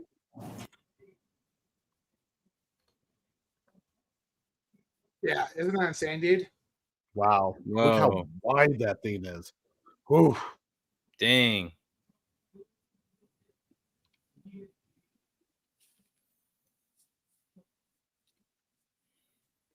Thank you, Texas Storm Chasers, for a peek at that. Wow. Oof.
Oh, see, this is like, Yeah. as someone who really That's appreciates on the point. soundtrack,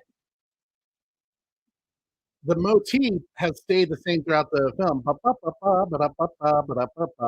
but changing just a few notes into a minor to give it a little more tense feeling. Boom, boom, boom, boom.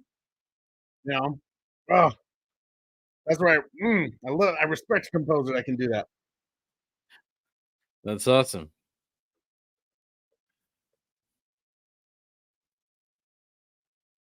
Because you felt it at that moment, you know, a notch went up.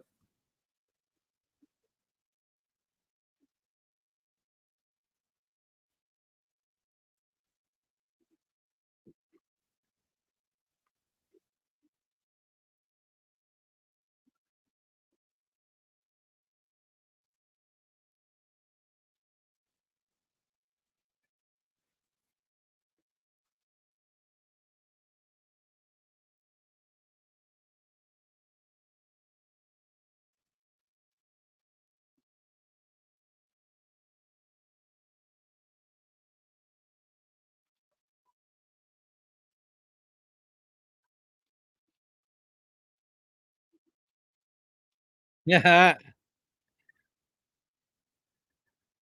That was more Star Wars accurate than Acolyte.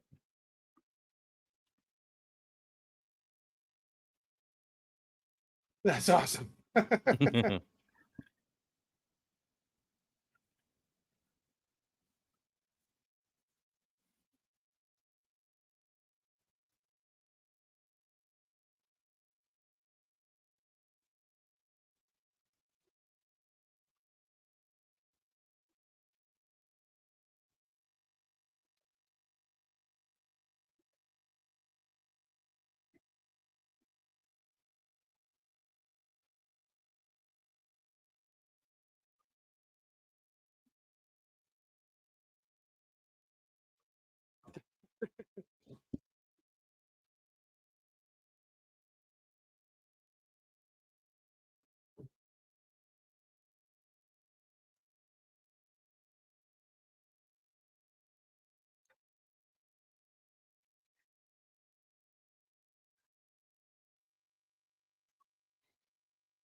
Here, Cameron says, how many will be seeing Twisters?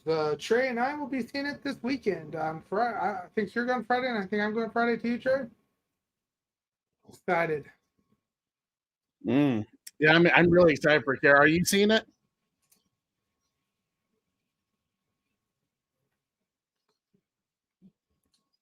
What up? That's not me. It's a space station. Oh, waiting for Prime. Okay, it'll probably either be on Peacock or Max first.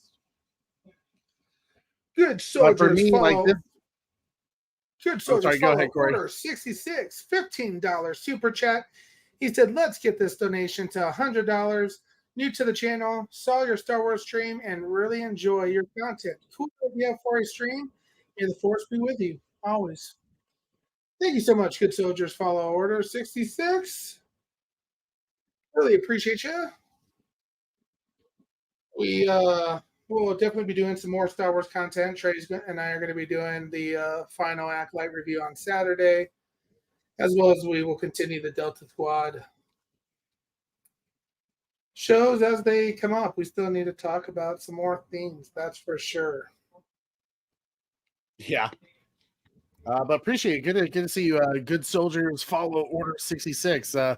Being a first time, man. Good to see you chatting through. Appreciate you and helping us reach our donation goal. We were hoping to get to 100, and I think that's it now, Corey. We reached 100. Yeah, we made it to 100 there. Ooh, good job, team. That's how we do it, battalion. That's how we do it.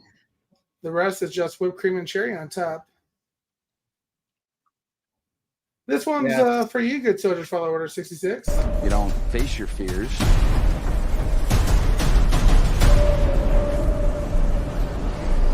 ride them. You ride them. You ride them.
Beautiful.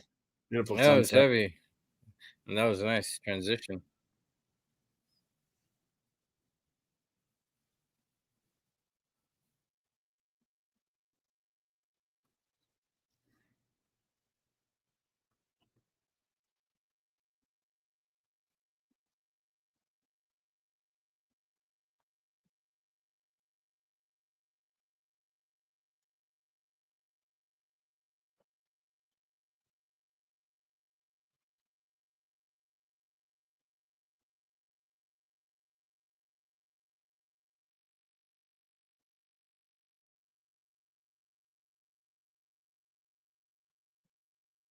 Oh. Hmm. Corey, out of curiosity, is there anything? I know you're looking up Twister trivia earlier. Was there a reason why they chose The Shining? I feel like it must be a nod to the director or someone who worked on the movie. I do recall seeing something. Let me take a quick peek for you. Is this when does Twister take place? Is it modern time in 1996 or was it some else? I believe so. I think technically it's like supposed to take modern, place modern times. Okay. The project was a co-production between Universal Studios, Universal Pictures, and Warner Brother Pictures. That is why drive-in marquee shows Psycho 1960, a Universal release, and The Shining 1980, a Warner Brothers release.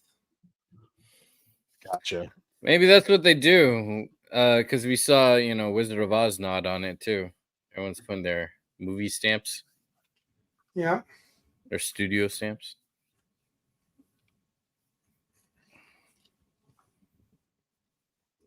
So,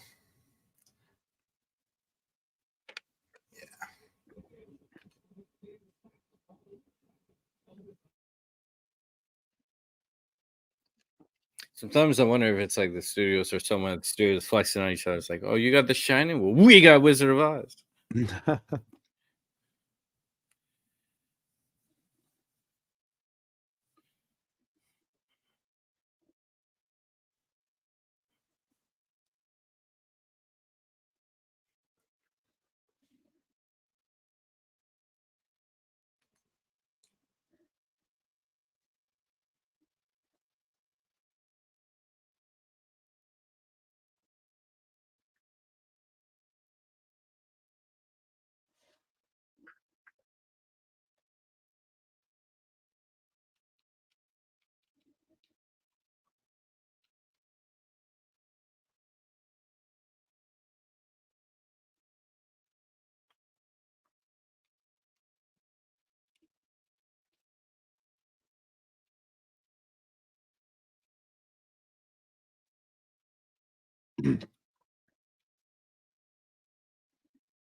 There you go, Wicked. Yeah, I'm sure either Peacock or Warner Max will have it, seeing how they both have their own streaming services between Universal and Warner Brothers.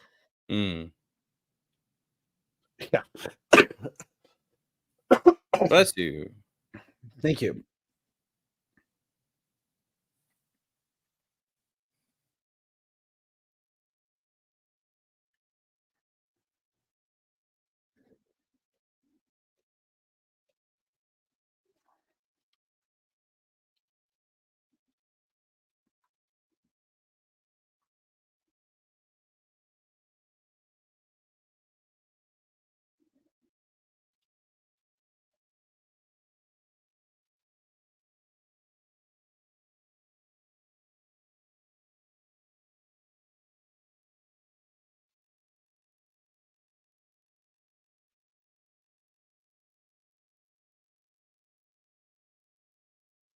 Finally ready to let him go, and yet he now wants to stay.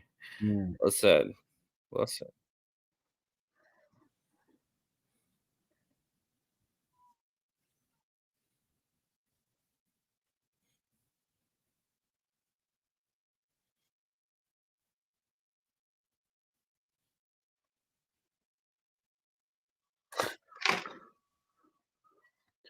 It's wonderful to see like all the different fight or flight moments here, with different people, because Mm. that dude, he would know better out of all of them. So, I mean, a lot of those people just there watching the movie to like find the basement, Mhm. find underground, and he panics. Yeah, the panic is real, man.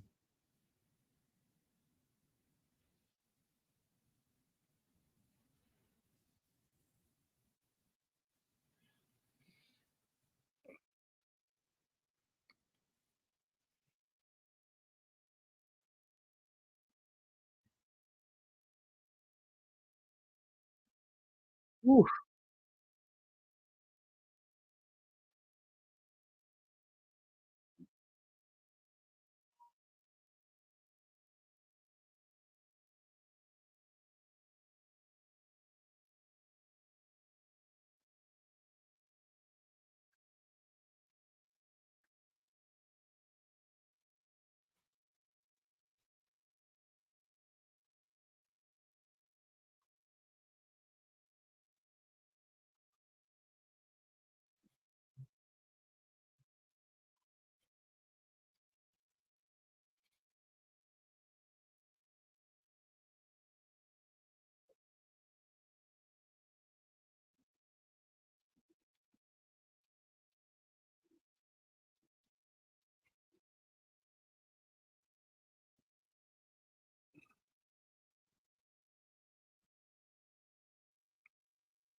Yep, exactly like the ride.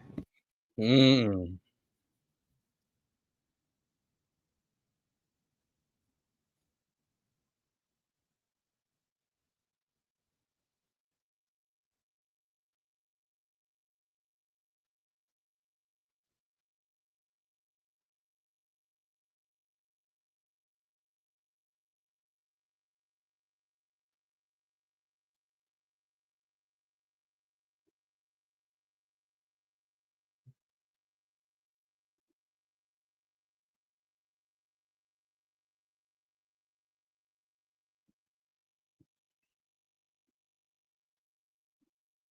Oof.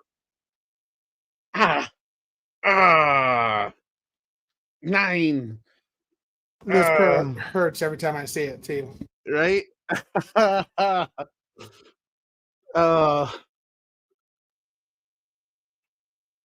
Thank God it like wasn't a scene in like Hannibal where dude just pops the top of the head off.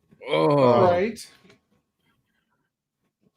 Hey, Batman, my man. Guys, if you have not checked out our boy Batman Spots YouTube channel yet, you should. He's doing some cool stuff over there, breaking down a lot of Marvel lately. Saying hashtag Dave Godzilla Feathers, hashtag no lame excuses. Thank you for your $2 super chat. That will be going to the American Red Cross Disaster Relief Fund. Appreciate you to help all those that all the families have been hurt by natural disasters like tornadoes this year. Over 1,300 tornadoes in America this year. Insane. $2 super chat. I think you know what that means, Trey. We got twins! Twins! We got twins. Thanks, Batman. Thanks, brother. Good to see you, dude.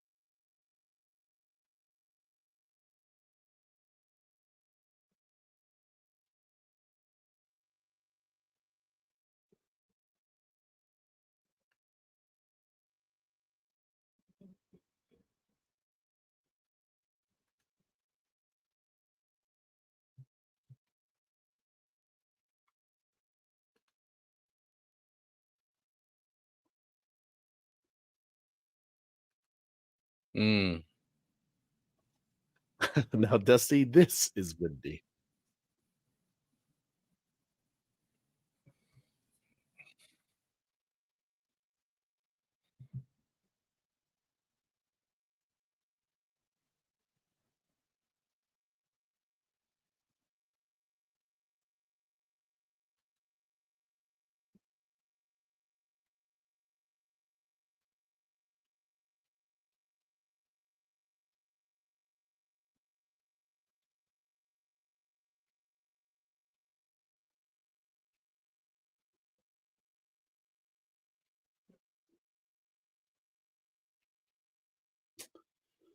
Batman with another $5 super chat saying, anytime.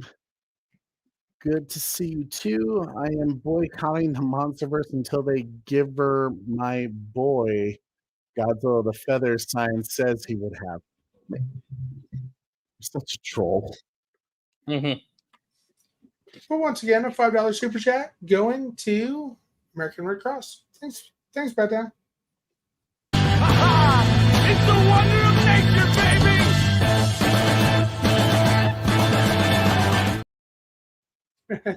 Godzilla. Also the wonder of nature. Thanks, brother. Thank you for supporting the American Red Cross Disaster Relief Fund.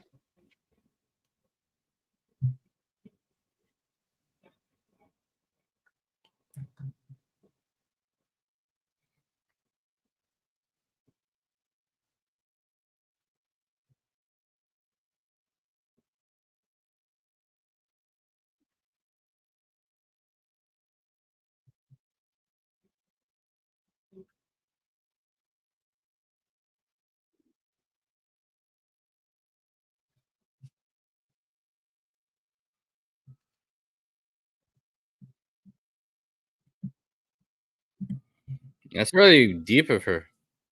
Right? Yeah. Very, very mature, but you would almost expect that from a therapist. But at the same time, she's like, man, this stuff is crazy.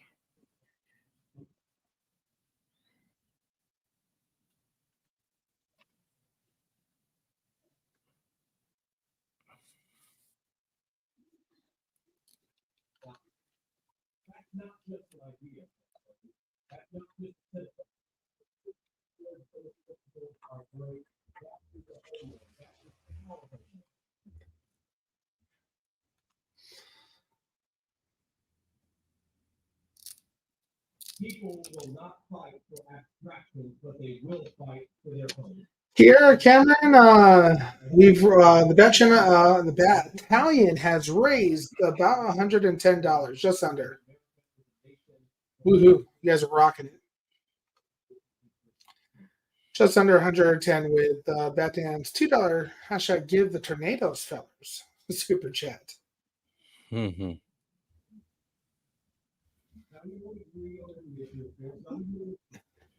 They gave the tornadoes super chat the feathers. That would be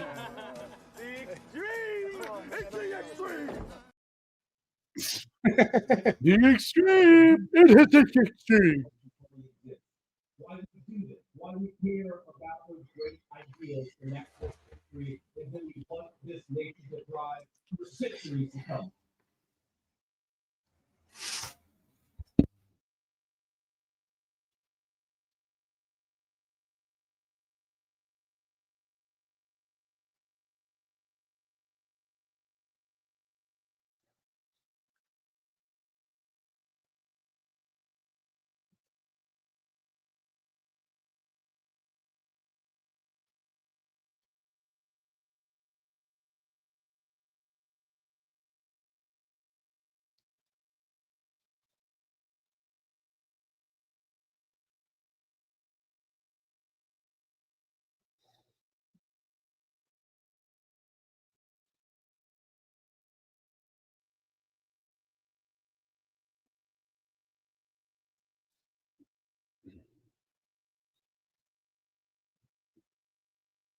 Yeah, and as you saw on the ride video that we played earlier, they very much had, when you were walking inside, the building kind of looked like this, just torn to. It's almost amazing that, like, you would think that it was weak and would fall on you. It's just brilliant prop work.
How about some steak and eggs now?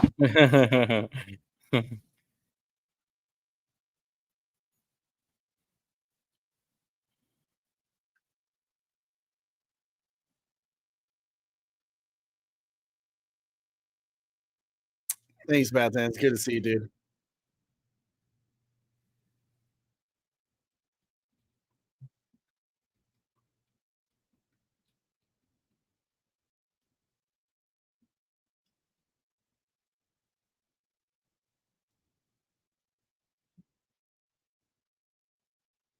There's the dog saved. Oh.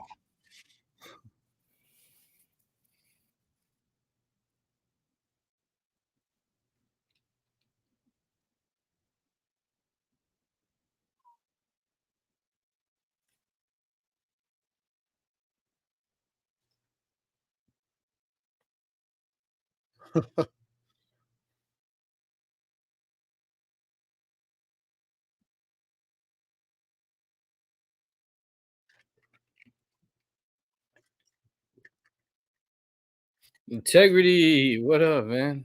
Integrity. My man. Best Superman cuts.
I may have been listening to this song when we were so close to Vince.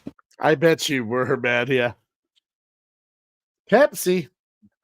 Good. The best choice of soda right there, folks. No contest.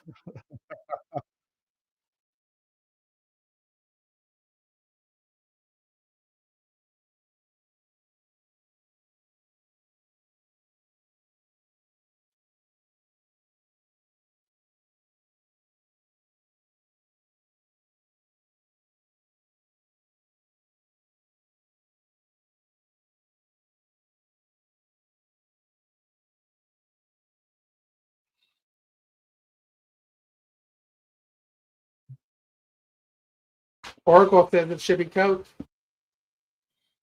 Mm-hmm. Same with 9 Lives. Oh, for The Batman soda? says Dr. Pepper. Excuse me, the Batman laughs. My sparkling beverage of choice would be Ramunade. Haha. Okay. I'm addicted to that.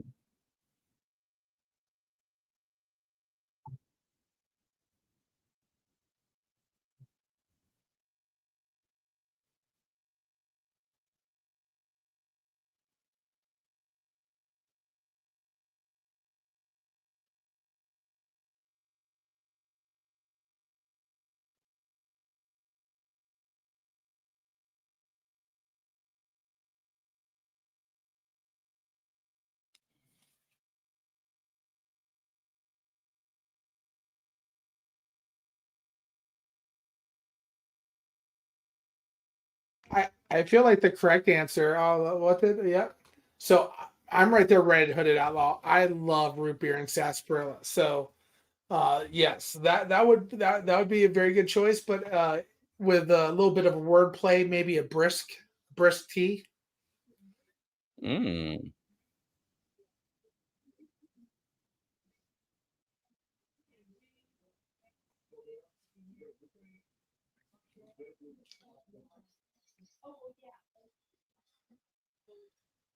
I used to make, or Good Soldier, Follow Order 66 says, nope, nope, nope, Orange Fanta. What about Orange Crush?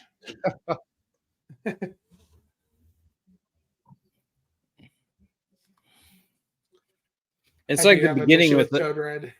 It's like the beginning with everyone in their cars. Everyone's got their drink. Mm-hmm. The radio stations in their cars.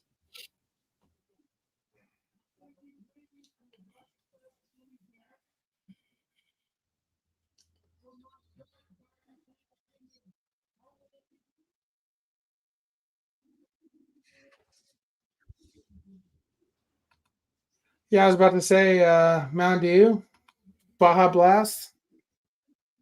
Yeah. Every time I have Mexican, like tacos or a quesadilla for dinner, I have to have me a Baja Mountain Dew. It just completes.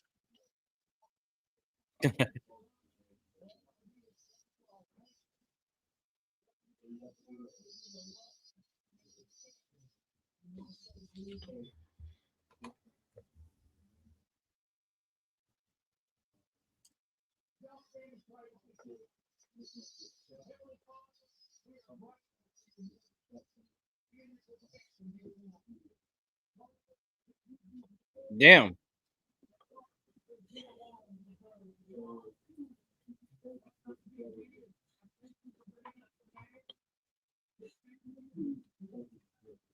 Eesh.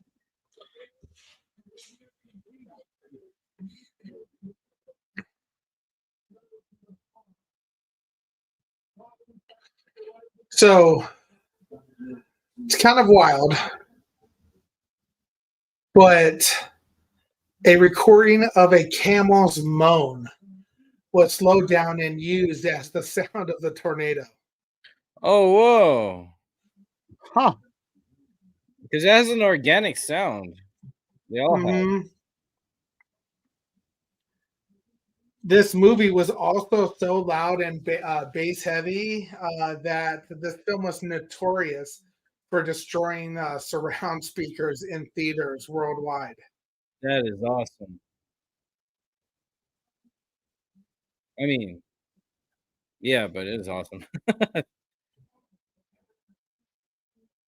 Oh, Ooh.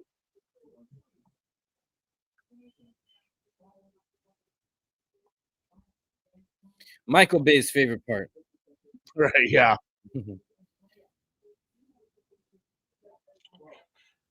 Yeah.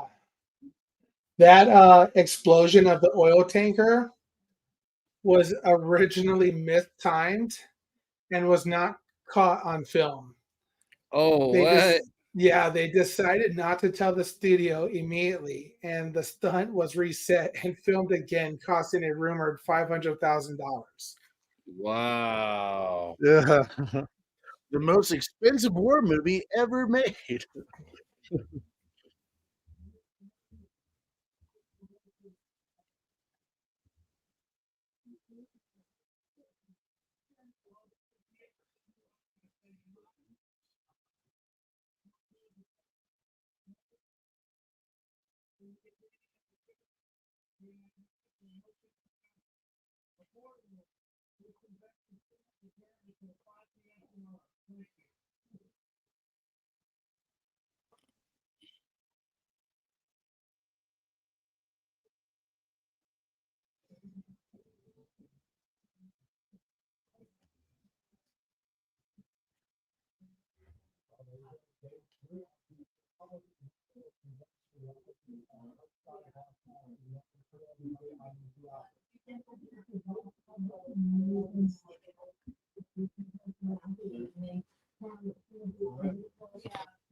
If you said as you wish, you would be doing it.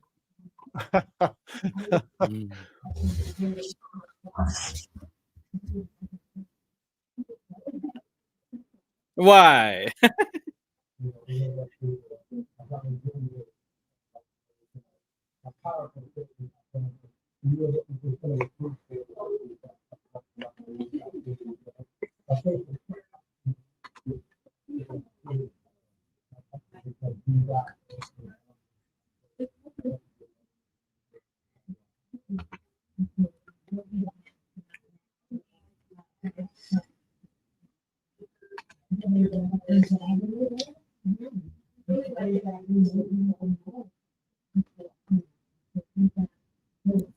Damn.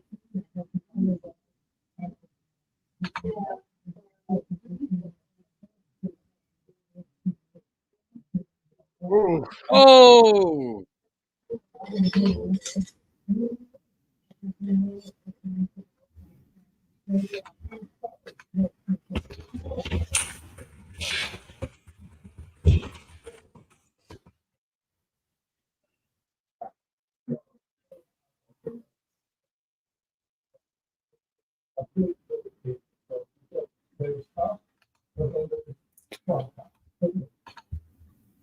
Yes, King Donkey Kong. There has been mile-wide tornadoes. I think the largest one's over 2 miles. Damn. Red Hooded Outlaws comment is hilarious. Oh crap, you killed me.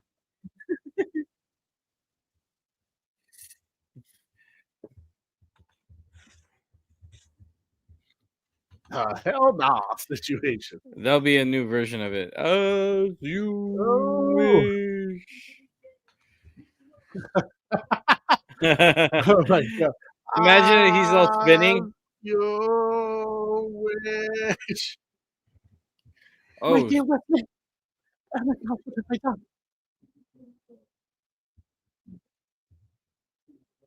ooh.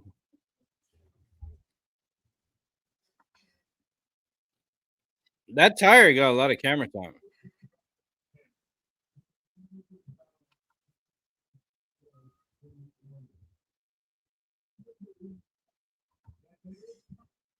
Damn.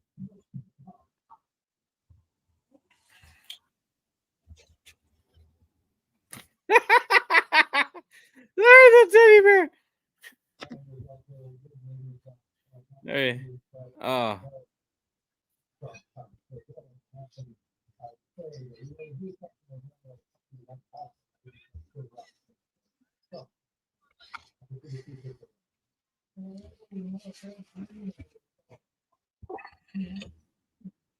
Hmm.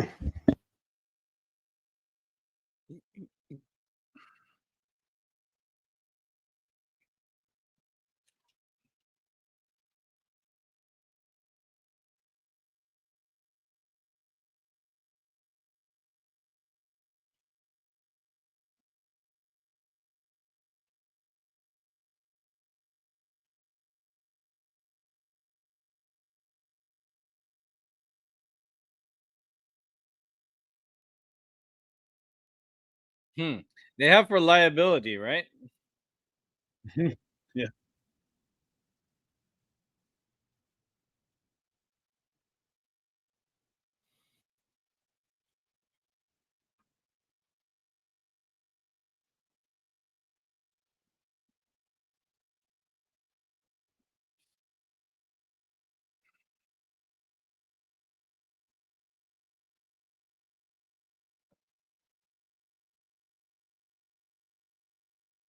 So interestingly enough, Helen Hunt got hurt on this set, specifically in this scene.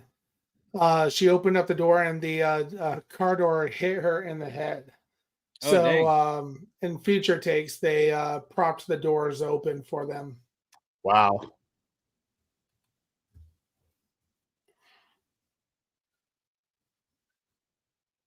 It'll get sucked in.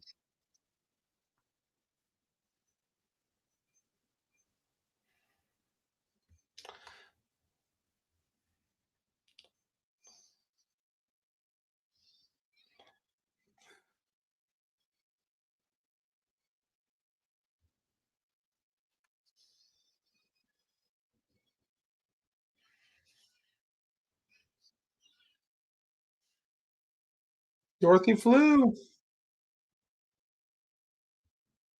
Yahoo! Nice.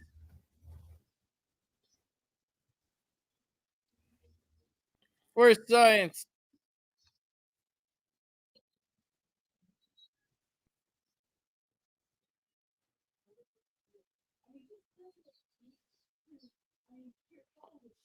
Ruh-roh.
Oh, they must go to Renaissance Fair a lot, whoever owns that Right. barn. They're just butchers. Leave them alone.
Woo.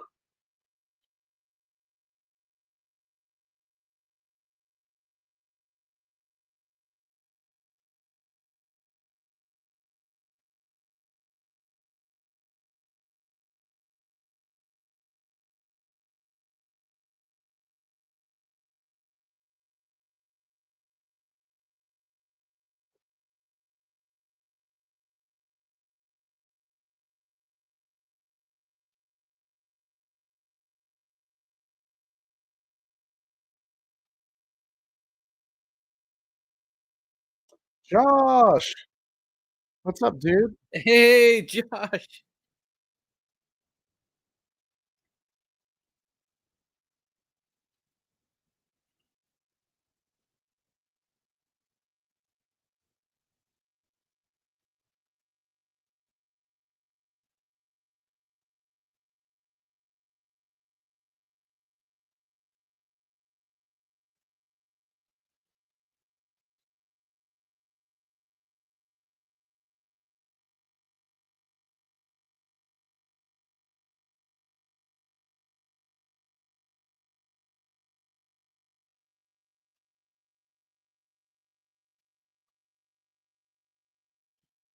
They must I have know it really was kind of tied their mentioned shoes well. already, but a jet engine from Boeing, Boeing 707, was used to generate some of the wind in some of these scenes here. Oh, wow. That's hella cool.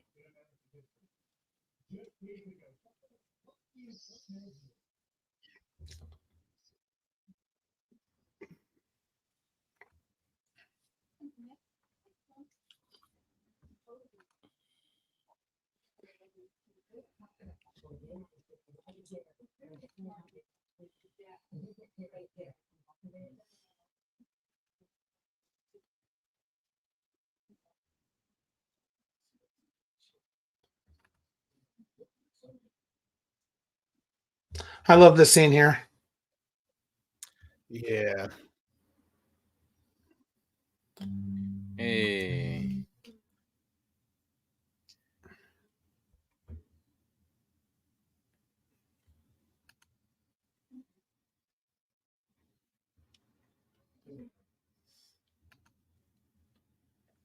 And the horses. Oracle, Yeah. who was worried. Yeah, Oracle was worried about the horse. Always gotta worry about the horse. And the dog. No love for cats, though. They land on their feet, right? Yeah. The poor little kittens.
Interrupted again.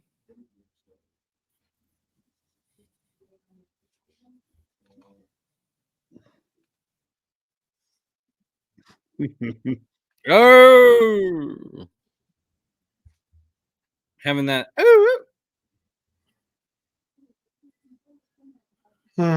What is a relationship without a little romance and banter?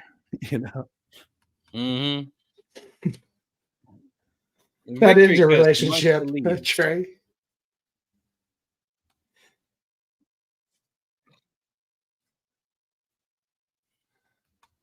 Oh, Michael Crichton. Yep. And Kathleen Kennedy. Her one win, I guess. Steven Spielberg didn't meet Bill Paxton until a year and a half after this movie. Bill Paxton said that when Steven Spielberg came up to him and greeted him, he said, "Thanks for making me a lot of money." The other thing that's really crazy about this movie, Trey, is this was the first movie released on DVD and the last released on HD DVD. Wow.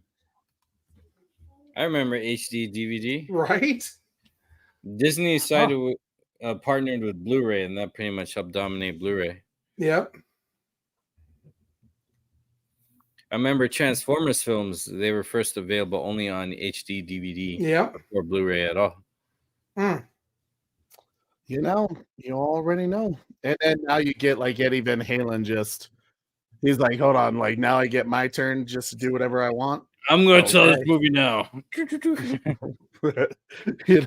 He kind of, they just like, I don't need to do any like motifs of the soundtrack. I could just do a solo for 10 minutes, done. He's like, I hear Celine Dion's doing a Titanic movie. I'm going to shred this. Right. Oh, man. Still such a good movie. That was awesome. Yeah. Koji, hey, give us your thoughts, man. Now that you've seen it in full, what do you think? It's a lot better in full.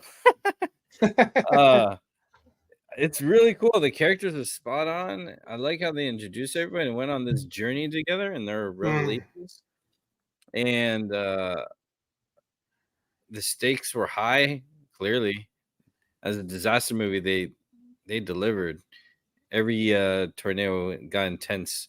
It went through all that F2, F3, F4, F5. Yeah. And shot well, performed very well. Even the romance is really cute because they kind of circled back to each other. So that was awesome.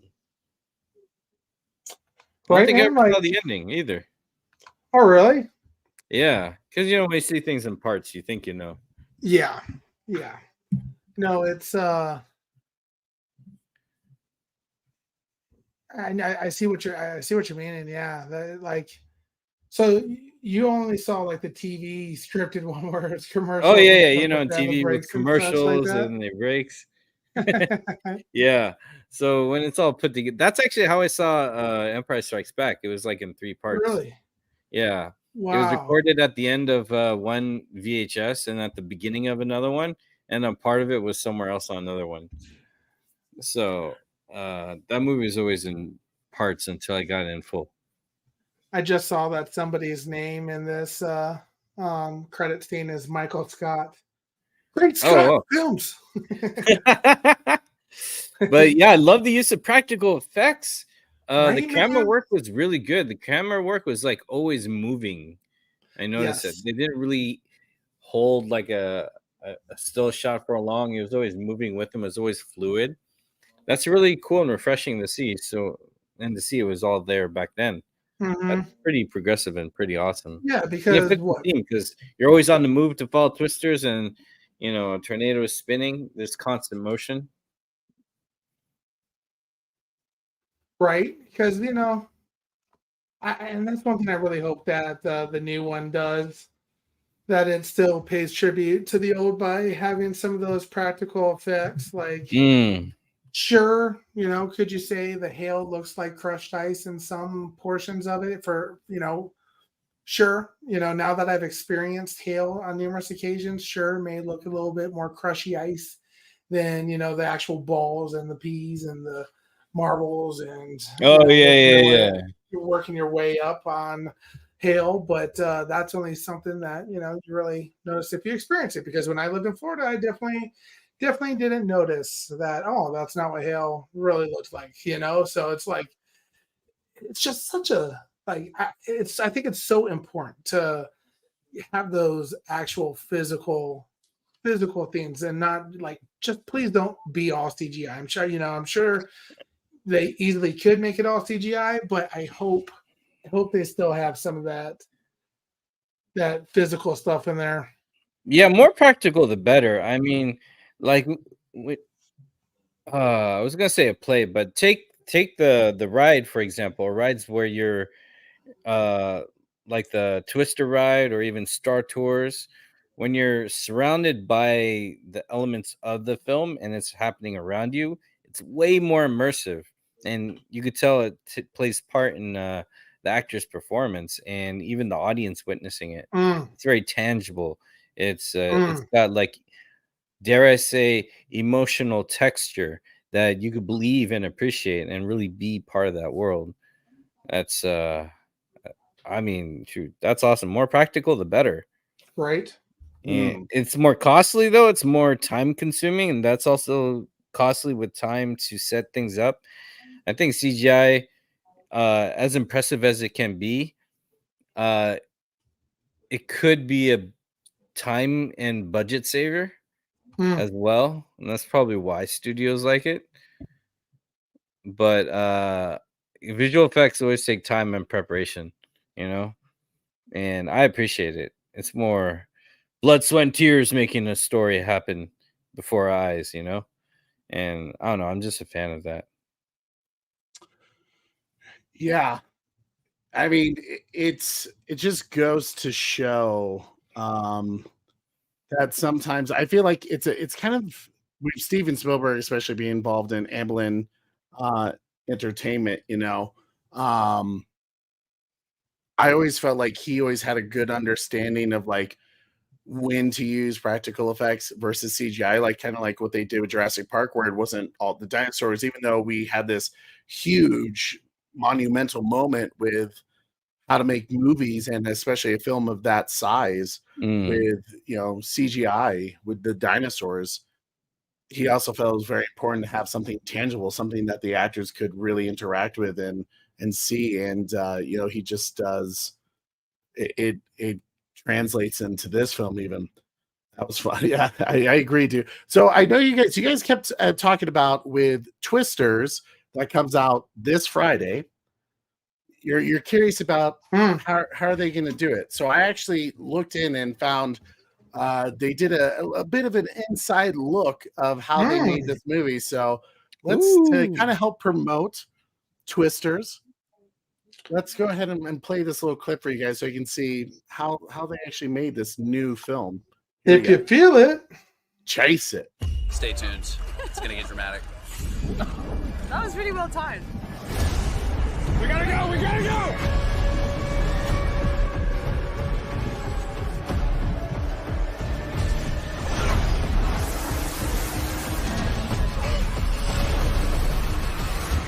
The once-in-a-generation tornado outbreak continues across Oklahoma. It's so magic to be here filming Twisters. I'm a huge fan of the original, so I just kind of can't believe that we've dropped into this world.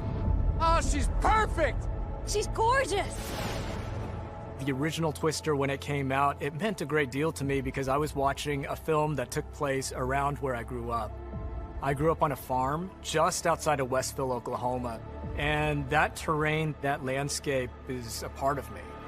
Just another good day and good weather here in Oklahoma. The fact that we're getting to shoot this in Oklahoma is really crucial, and also it's such a character in the movie. It's all about community, it's all about home, and it's all about this mutual love of the way everyone looks up at the sky with reverence and awe.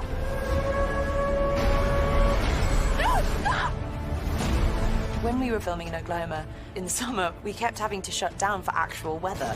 Ladies and gentlemen, listen up. We are unfortunately in a lightning delay.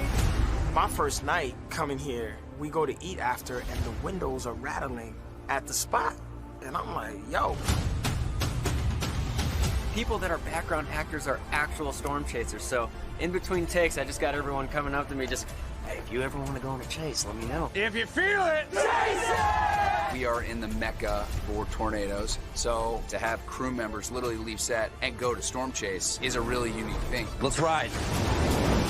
We've all seen clouds over the course of our lives, but very rarely do you understand them. And I think that's the magic of a movie like this.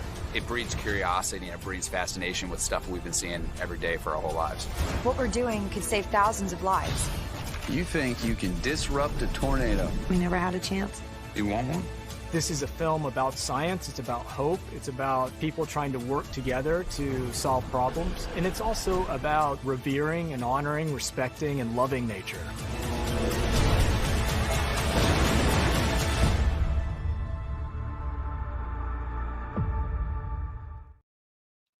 Go watch that movie, ladies and gentlemen. That was awesome. How you feeling now, Corey? I know you keep like, are they going to do some of the things that made the first movie so special?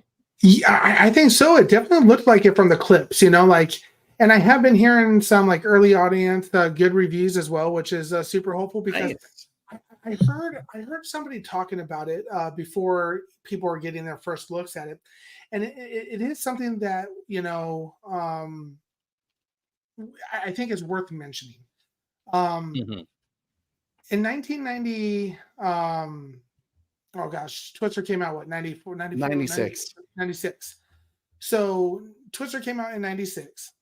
YouTube really wasn't much a thing back then. People couldn't just go onto the computer and look up tornado videos like they can now. We have people like Reed Timmer, we have people like Ryan Hall and all of his chasers, and we have real life chasers now on YouTube that are going around chasing tornadoes as we speak. So it's like obviously this is the movie's going to have a fake tornado, and yet I can look up some of the horrible tornadoes that are real tornadoes just right on YouTube now. So it's like, is that going to take away from any of the momentum that Twisters is going to be capable of pulling off? And by seeing this trailer and clips, while the tornado may not be real, they definitely did some things that actual stuff flying around, props and everything like that. That's going to make this thing fun. Plus, you got Glenn Powell, and if you feel it, chase it. I'm super pumped for Twisters, bro. Like this is going to be a great movie, and I think it's going to be just like a fun movie for all people, whether they're weather enthusiasts or not. So I think this should do pretty well in theaters. Okay, so Corey, I've heard some people say, and I think I also read someone put it in the chat too. Some people, critics, are starting to say best movie since Top Gun Maverick, because I'm not surprised to hear that. Do you think that's going to start becoming a standard slogan that like the best movie since The Dark Knight? Yeah, kind of like what DC does with The Dark Knight, right? It's always like, oh, it's the best movie. Like, well, if every film is the best film since Dark Knight, you got to really, to me, when you say that, you really are putting the pressure on a film. So you have to be careful. But Tom Cruise went to go see it too, and he had some good words about it. Yes. I think Top Gun Maverick is a perfect movie. I don't have very many perfect movies, but Top Gun Maverick is a perfect movie. I think that it is probably good saying a lot, for it to be. I think you can say it's as good as, or maybe not as good as, but it's the best movie since Top Gun Maverick, because Top Gun Maverick was the last perfect film. So I think that's an okay statement to make. It does put a lot of pressure on Twisters, because I think the one thing that it's going to be tough for Twisters to hang their hat on is the fact that this is not a true sequel, that this is something, kind of completely different. So Top Gun Maverick was a sequel, a perfect sequel, and a perfect movie in its own entirety as well. So this one, yes, it has Glenn Powell in it, but I think he's going to carry this movie pretty heavily. We have our new guy who thinks he's going to be Superman in this Twisters movie as well. So it's going to be interesting. It's going to be interesting seeing first take on him, how he is as an actor and everything like that, and what you haven't really seen too much of him like that. Like when I saw that he was a part of this, I was like, oh wow, that's it. That's going to be interesting. No, I think it's a fair statement to say, to compare things back to Top Gun Maverick. I think that I'm really looking forward to it, but that says a lot to me. Now, don't get me wrong, I absolutely love Twister. This Twister movie is, I'm sure we'll get to ratings here in a little bit, and I probably will kind of, I don't know. I'll probably kind of surprise people on that, but yeah, I'm cool with them saying that. And look at this. We have another from Kaiju Crazy Craig rolling $10 super chat. He says, "Great stream, gents. Thanks for being genuine human beings, trying to make a difference by entertaining and helping people all." Thank you so much, Kaiju Crazy Craig rolling. That means a lot. We it was one of the things that I know Trey and I talked about, and about how we wanted the YouTube channel to be. So we've done quite a few of these now, and it's the sole reason why we want to get to $10,000. So YouTube doesn't take out any of the money. And like Trey mentioned earlier, since we get annoyed at YouTube for taking that out, we always make sure that the full amount that you guys have donated tonight goes. So we replace that 40%. We usually donate on top of that as well. So I know I'll be pitching in some more money as well. I do a super chat, but I'd rather the full amount just go. Yeah, just go straight into. Yeah. Yep. Yeah. I'm the same way. Which replay crew, if you're watching this and you're like, damn it, I missed this live stream to help support the American Red Cross and donate to the disaster relief fund, I have the link to that donation in the chat directly at American Red Cross's website with the Twister page. So it's official.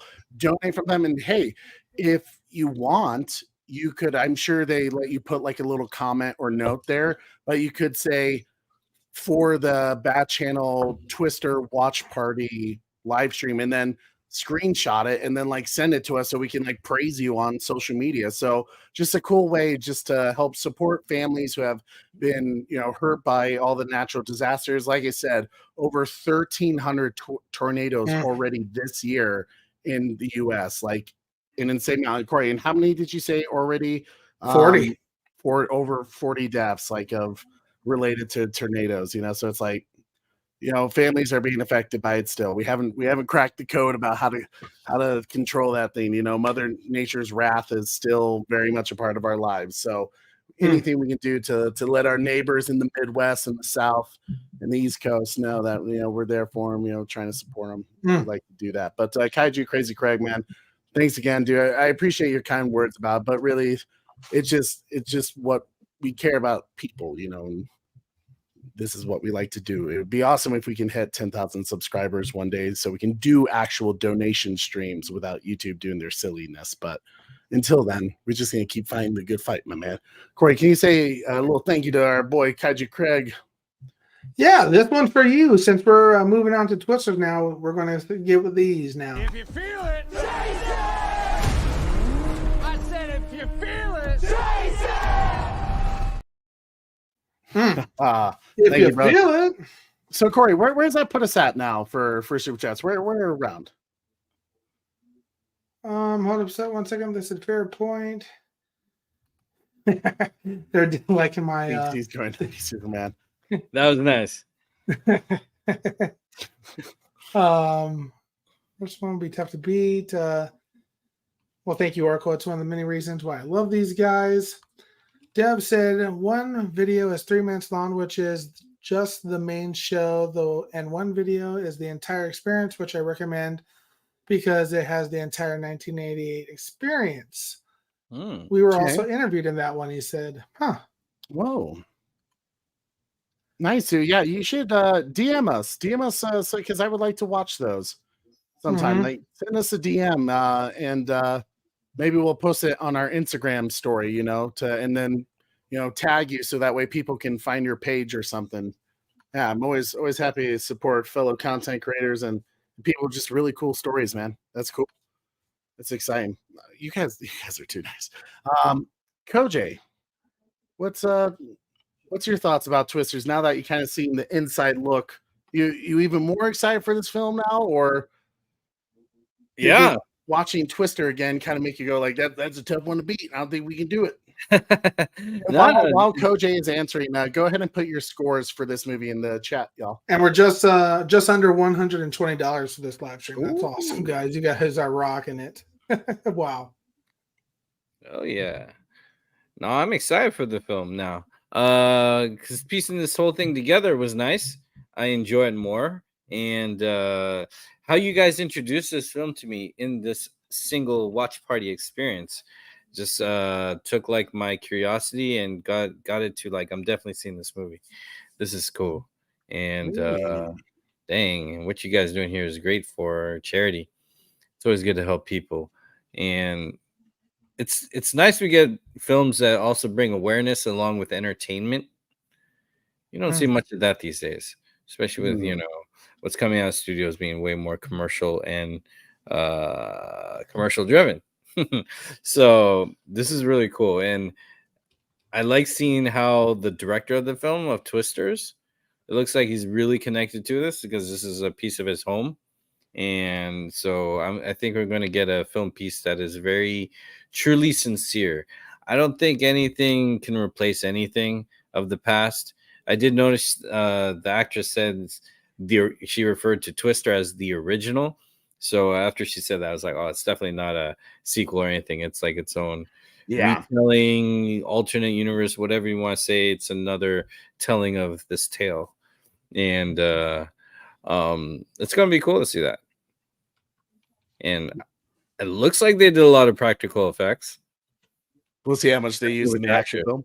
Yeah, it looks like they use. Right. Yeah, it looks like they use a lot of wireworks with the actors, which is cool. But everything else, I don't know. We'll see. It'll be interesting. I think we will see more CGI, but they could, as long as CGI isn't replacing creativity, but CGI is used to enhance creativity, I think we'll get something special. Just like you said, with all the YouTube videos, they have a lot of information to do their homework and bring to the table that maybe they couldn't have done in 1996 with the limitations of technology and movie making back then. So this would be really, really cool. If anything's like a reboot or remake or retelling, I think this is when you want to, this is the right way to go about it, how they're doing it. So I'm excited. I'm really excited. Nice, dude. All right. Koji, if you had to score Twister, what would you give it, my man? I'll give it a good solid 9. Nice. I had a good time, and it was pretty smooth and solid. Nice, dude. I'm glad to hear that. Corey, I'm curious. You said you had a wild score. Well, yeah, maybe it's not too wild for what it is, but I think about this movie, and I try to think of what didn't work. What in this movie I didn't like. What in this movie I would change. I can't think of anything, buddy. Can't think of anything. So immediately that's going to put me at a high score. Yeah. But so we're talking masterpiece level. Now the next portion of that would be, this movie also brings back so many great memories and so many like just fun times of being kids, watching this movie with Dad. And you know how Dad is. We already said that these speakers blew out numerous movie theaters, sound systems and everything like that. Dad always has the best sound system. He'd always set it up with like, bless you. He rigged up my system here, and we're talking about like outdoor PA style speakers inside my house, and not just one speaker, but 2 speakers. So it's not surround sound. It's just like a freaking movie theater. Boom, just blasting. Oh, nice. It is like, you turn it on up to a level 20 volume wise, and it's loud. Your ears are starting to bleed at level 20. So it's like, he has it rigged up, and we like loud stuff. Heck, there's been numerous. I don't know if we've ever mentioned on the Bat Channel, but back when Michael Jordan played in Chicago, Dad had the TV system set up so nice that Trey actually thought he attended a Chicago Bulls basketball game. That's a true story. So very funny in that sense. So like, I have those memories of watching this with everybody. Then you have the ride aspect on top of it. So there, and then the ride at Universal Studios, like we showed earlier, as well as the recent experience driving all the way to Illinois and back. So there's a lot of fond memories surrounding around Twister. So by that, it's definitely a 10 score for me. So it's a perfect movie. It brings me back to all the feels and all that as well. It'd be one that I'd take with to an island. So yeah, wow. man. 10. Corey knows how I feel about giving 10s. Yep. I'm never one to give 10s. This one played in with all the touchy-feely stuff, Trey. It's hard not to be like, man, so many great yeah, Corey has kind of made me adjust the way I score things lately, because Corey would always say, like, okay, what would you change about it? What would you make different about this movie? And this is an occasion where I don't know what I would do differently with this movie. The soundtrack is iconic to me. I remember when we would go to Universal Studios Orlando and you would be in the parking lot, and one of the cool things they did in the parking lot was they would play soundtrack music from, of course, all their movies. And you knew immediately when you heard the bum bum bum bum bum ba da ba da da da da. I was like, oh, Twisters. I knew it was Mark Mancina, right? And Corey's right. There's a lot of fond memories, even though they're also traumatic memories, because that ride would scare the shit out of me.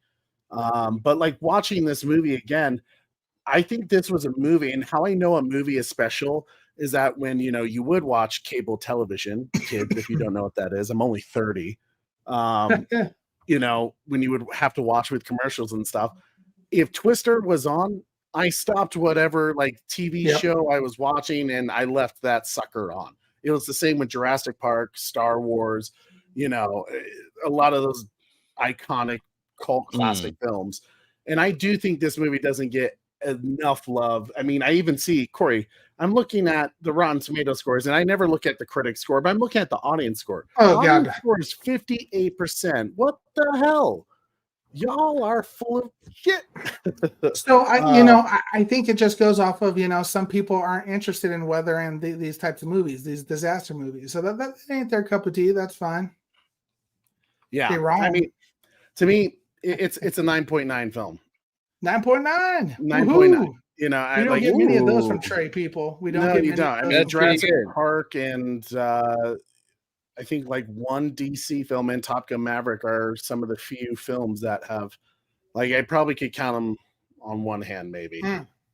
So I mean, I love this movie. I think it's just iconic to us, especially of how we were raised. I think it's a great movie that I can't imagine what would improve it to make it a better story. I don't know. You get a happy ending. You get the scary threat level. You get some good character development, some funny, lighthearted moments that are tasteful. I always say that's important when it comes to a serious movie. I agree. Comedy, you need to be tasteful, because sometimes if it breaks taste, sometimes you lose the moment. Yeah. Yeah. Totally. What's the chat saying, Corey? Yeah, man, we're getting a lot of good scores here, buddy. Oracle's Clock Tower leaded us off with a 9.4. Beyond the Night with a 9.1. 9.3 from The Butler. 9.6 from The Batman Who Laughs. Wow. Carrie Kelly with a 9.5. Joker's Wild with a 9.2. 9 Lives in Hell here with a 9.6. Red Hooded Outlaw says 10. I can't think would make anything that can make this movie better. I agree, Red Hood Outlaw. Kaiju Crazy, Craig Rowland, 9.4. Good Soldiers Follow Order 66 gave it an 8. King Donkey Kong gave it a 9.6. Lieutenant Tyler L., he says, I love Twister 1996, 10 out of 10, but Twister's 2024, I want to see it when it comes on a streaming service. We'll actually talk about that in a second. Remind me, streaming service. 9.5 from Trevor H. 9 out of from Dean Classified Monarch Eyes Only. 9.3 from Red Robin. And 96546 from Bat Fanatic, playing off of the good old Bat Dance scores. I did. I was gonna say it was just messing with them.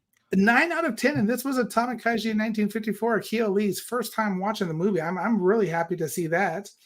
And Hell yeah. 9.5 from hashtag Restore the Snyderverse guy. Yeah, and let's see, did anything else? Yeah, people are surprised I said 10. Thought I was going to give it 99. Rest in peace to Bill Paxton and that Dusty actor from Twister 1996. Dude, Plainfield, Illinois, bro. Yorkville. Yeah. Yorkville, Illinois, or Tyler? Oswego from our parents, you know. Yep, absolutely. That's awesome, man. Right? My dad has talked about some of the ones that he saw when he lived out there. That's There was crazy. a stork that was not warned on radar. Take it or leave it. Gave this movie a 10 out of 10. This movie single-handedly got me into the movies after seeing it in theaters when I was like 7. LOL. So I'm sure some more scores will fall in, but like that's one thing that I kind of want to say.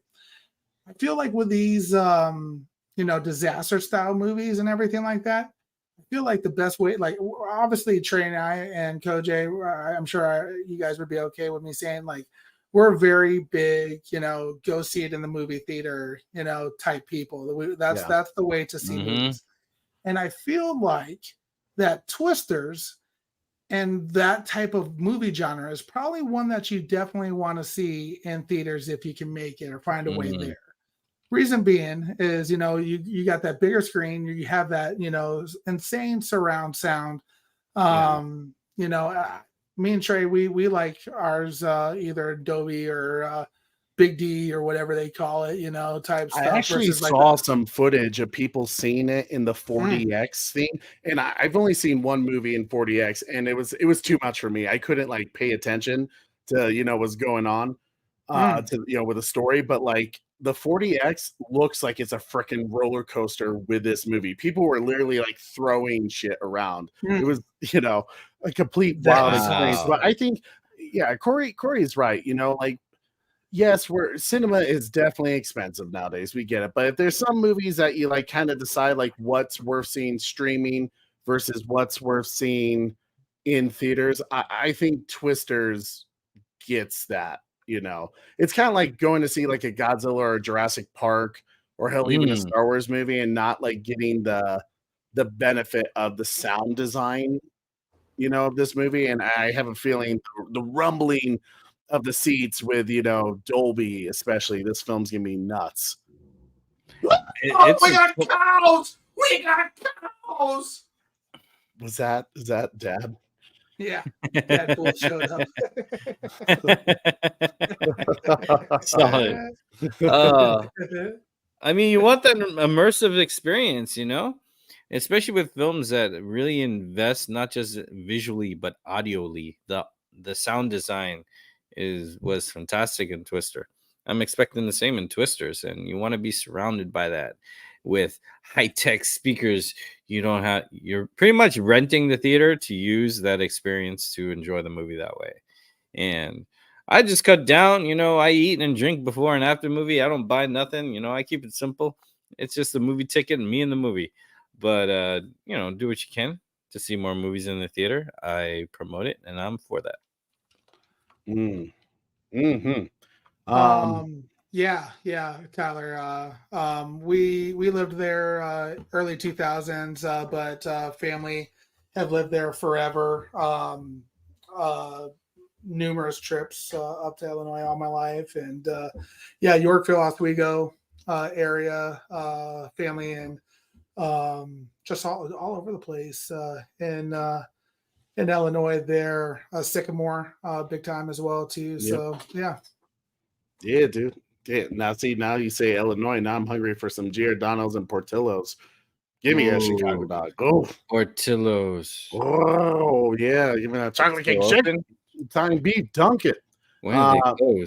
Man, well, such a great time, guys. I really want to just say before we end the show tonight, I'm humbled by the amount we have raised for the American Red Cross Disaster Relief Fund. I mean, that's going to go a long way. In the beginning of the show, we really talked about how the American Red Cross helps when, a community is hit by a natural disaster, and it goes a long way. There's a lot that they get involved in to helping these families, these communities, these towns get back up on their feet. So the fact that the Bat Channel and the battalion community could come together and help out just a little bit more and enjoy a good movie together really warms my heart. So I appreciate you guys so much. Like I said, Replay Crew, if you couldn't be here during the live stream to do a super chat, you can still donate in the description. I have the link to the American Red Cross, their actual partnership with Twister, that you can actually donate to that cause, and just tag us,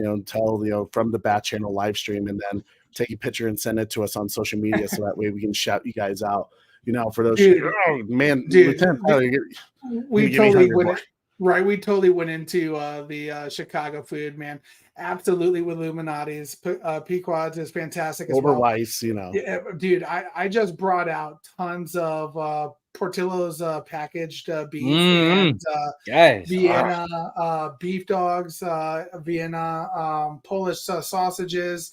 And of course, just everything, and I even made it out here with a couple gallons of Overweiss chocolate milk, which made me pretty happy. So, my boy Koj, what do you got coming up on your show, man? Oh, just the usual, the watch parties, gaming content, my Koj's Corner, where I just spit my opinion and reaction to a bunch of things. Gonna start studying some trailers, put out some audio stuff, but definitely my watch party, Train to Busan, August 2nd with you guys. I am looking forward to that, and the following Friday after that. So that's pretty much the cream of my crop. Is that the way to say it? I don't know. Absolutely. But yeah, that's coming up. Thank you. So like and subscribe to me for more of that, and like and subscribe to these dope dudes.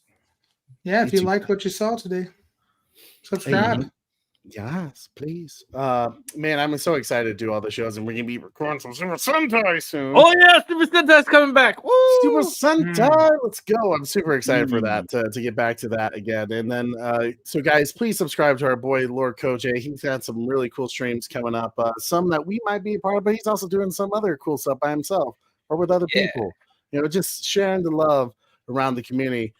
Corey, can you pull up the slide of all the stuff we got coming up this week? And let alone, we're going to be super busy these next 2 weeks. Boy, do we have a ton of shows coming up for you guys. So you definitely want to hit that notification bell, because this weekend, Saturday morning, we are going to be doing finally our Star Wars The Acolyte Episode 8, the finale breakdown. I'm going to rewatch it. You saw our watch party. It was an interesting time. It's been an interesting show. So make sure you guys check that out to see if we have some interesting breakdowns, our ratings, and then eventually next week we will do the over-season review. Was it worth the watch? Was it a complete disaster? And maybe if they do decide to do a season 2, what they can improve on or do better, or what we hope to see. Definitely set your reminders for that. But also, we just found out that it is the 30th anniversary of one of my most beloved childhood film, Angels in the Outfield. It's so funny. I was literally talking to my wonder wife Sarah, saying oh man, I'm trying to find this movie, but it's not on DVD anywhere. It's not on Vudu or Fandango. Oh dude, on Apple TV. You should have talked to me, man. You found it? Dude, I've been Angels in the Outfield is a movie that I watch almost a year, definitely annually. I watch it, and I usually you can find it on YouTube from time to time. It's usually like clipped, and I actually did that when I was on YouTube. I just watched a whole bunch of small clips that I could kind of piece the story together. But it still was missing. There's been full versions on there before too, though. It's desperate, trying to find Angels in the Outfield, but they finally, because it's the 30th anniversary, they released it on Disney Plus. So we are actually going to do a watch party of it, to celebrate All-Star, weekend this just recently, and also just enjoy a movie that maybe not everyone has seen. And God, I didn't realize how many big actors are in that movie. There's a ton of freaking actors. Favorite movies from our childhood. Favorite movies from our childhood. We're going to continue that series like we did with Little Giants. If you haven't seen that movie, you got to watch party of that. But it's going to be a damn good time. And then, of course, we're going to do a whole bunch of trailer reactions to Batman Cape Crusader. There's another trailer reaction I'm going to do that's kind of an emotional one. So so much content, guys. So much content just for you guys All to the keep you guys content. entertained. So hit that notification bell, guys. Corey, what was our final number? Oh yeah, dude. We were at 120, buddy. 120. Awesome. Awesome, guys. That's all because of you. That's awesome. Corey, Amazing. can you give a quick thank you to all the ones who did do a super chat today? Absolutely. So super big shout outs to Oracle's Clock Tower, Koj, 9 Lives in Hell here, Kaiju, Crazy, Craig Rowland, Trevor H, Beyond the Night, multiple times for Beyond the Night, 2 times, Good Soldiers Follow Orders 66 for getting us to that 100 mark, and then Bat Dan's Thoughts a few times, 3 times, Kaiju, Crazy, Craig Rowland, you got twice as well for him as well. So really appreciate you guys so much. You guys are awesome. Great job, Battalion. You guys are all rock stars, and that's why we love doing this with you guys. Amen to that. Well, Battalion. Guys, Battalion, kudos to you for the job well done today. Kicking ass as always, and I appreciate you guys. I love you guys so much. Makes me so happy to see us come together, enjoy a good movie together, have some good memories. You guys get to know us as we get to know you a little bit better, but also to help raise money for a great cause. So I will be sure, if you don't follow us on one of our social media pages like TikTok, Instagram, Twitter, at the _Bat channel, I'll be sure to, once we'll wait for YouTube to give us the check so that way we can put it back into the American Red Cross Disaster Relief Fund, cover whatever YouTube took out. And then Corey and I will probably put our own little amount in. So we love you. Thank you so much from the bottom of my heart. It really means a lot. And be prepared. Our Twisters review is going to be coming out. Reaction to it. So be on the lookout as we get excited for this new film of this beloved franchise. Love you guys so much. Thank you so much, Battalion. I am your host, Trey, with our boy, Koj, and my boy, Super Bro Corey. And don't forget to tune in weekly. Same bat time. Same bat channel. See you later, guys. Remember, and if you feel it, people, if you feel it, chase it. I said, if you feel it, chase it. Chase it. Until next time, everybody. See y'all.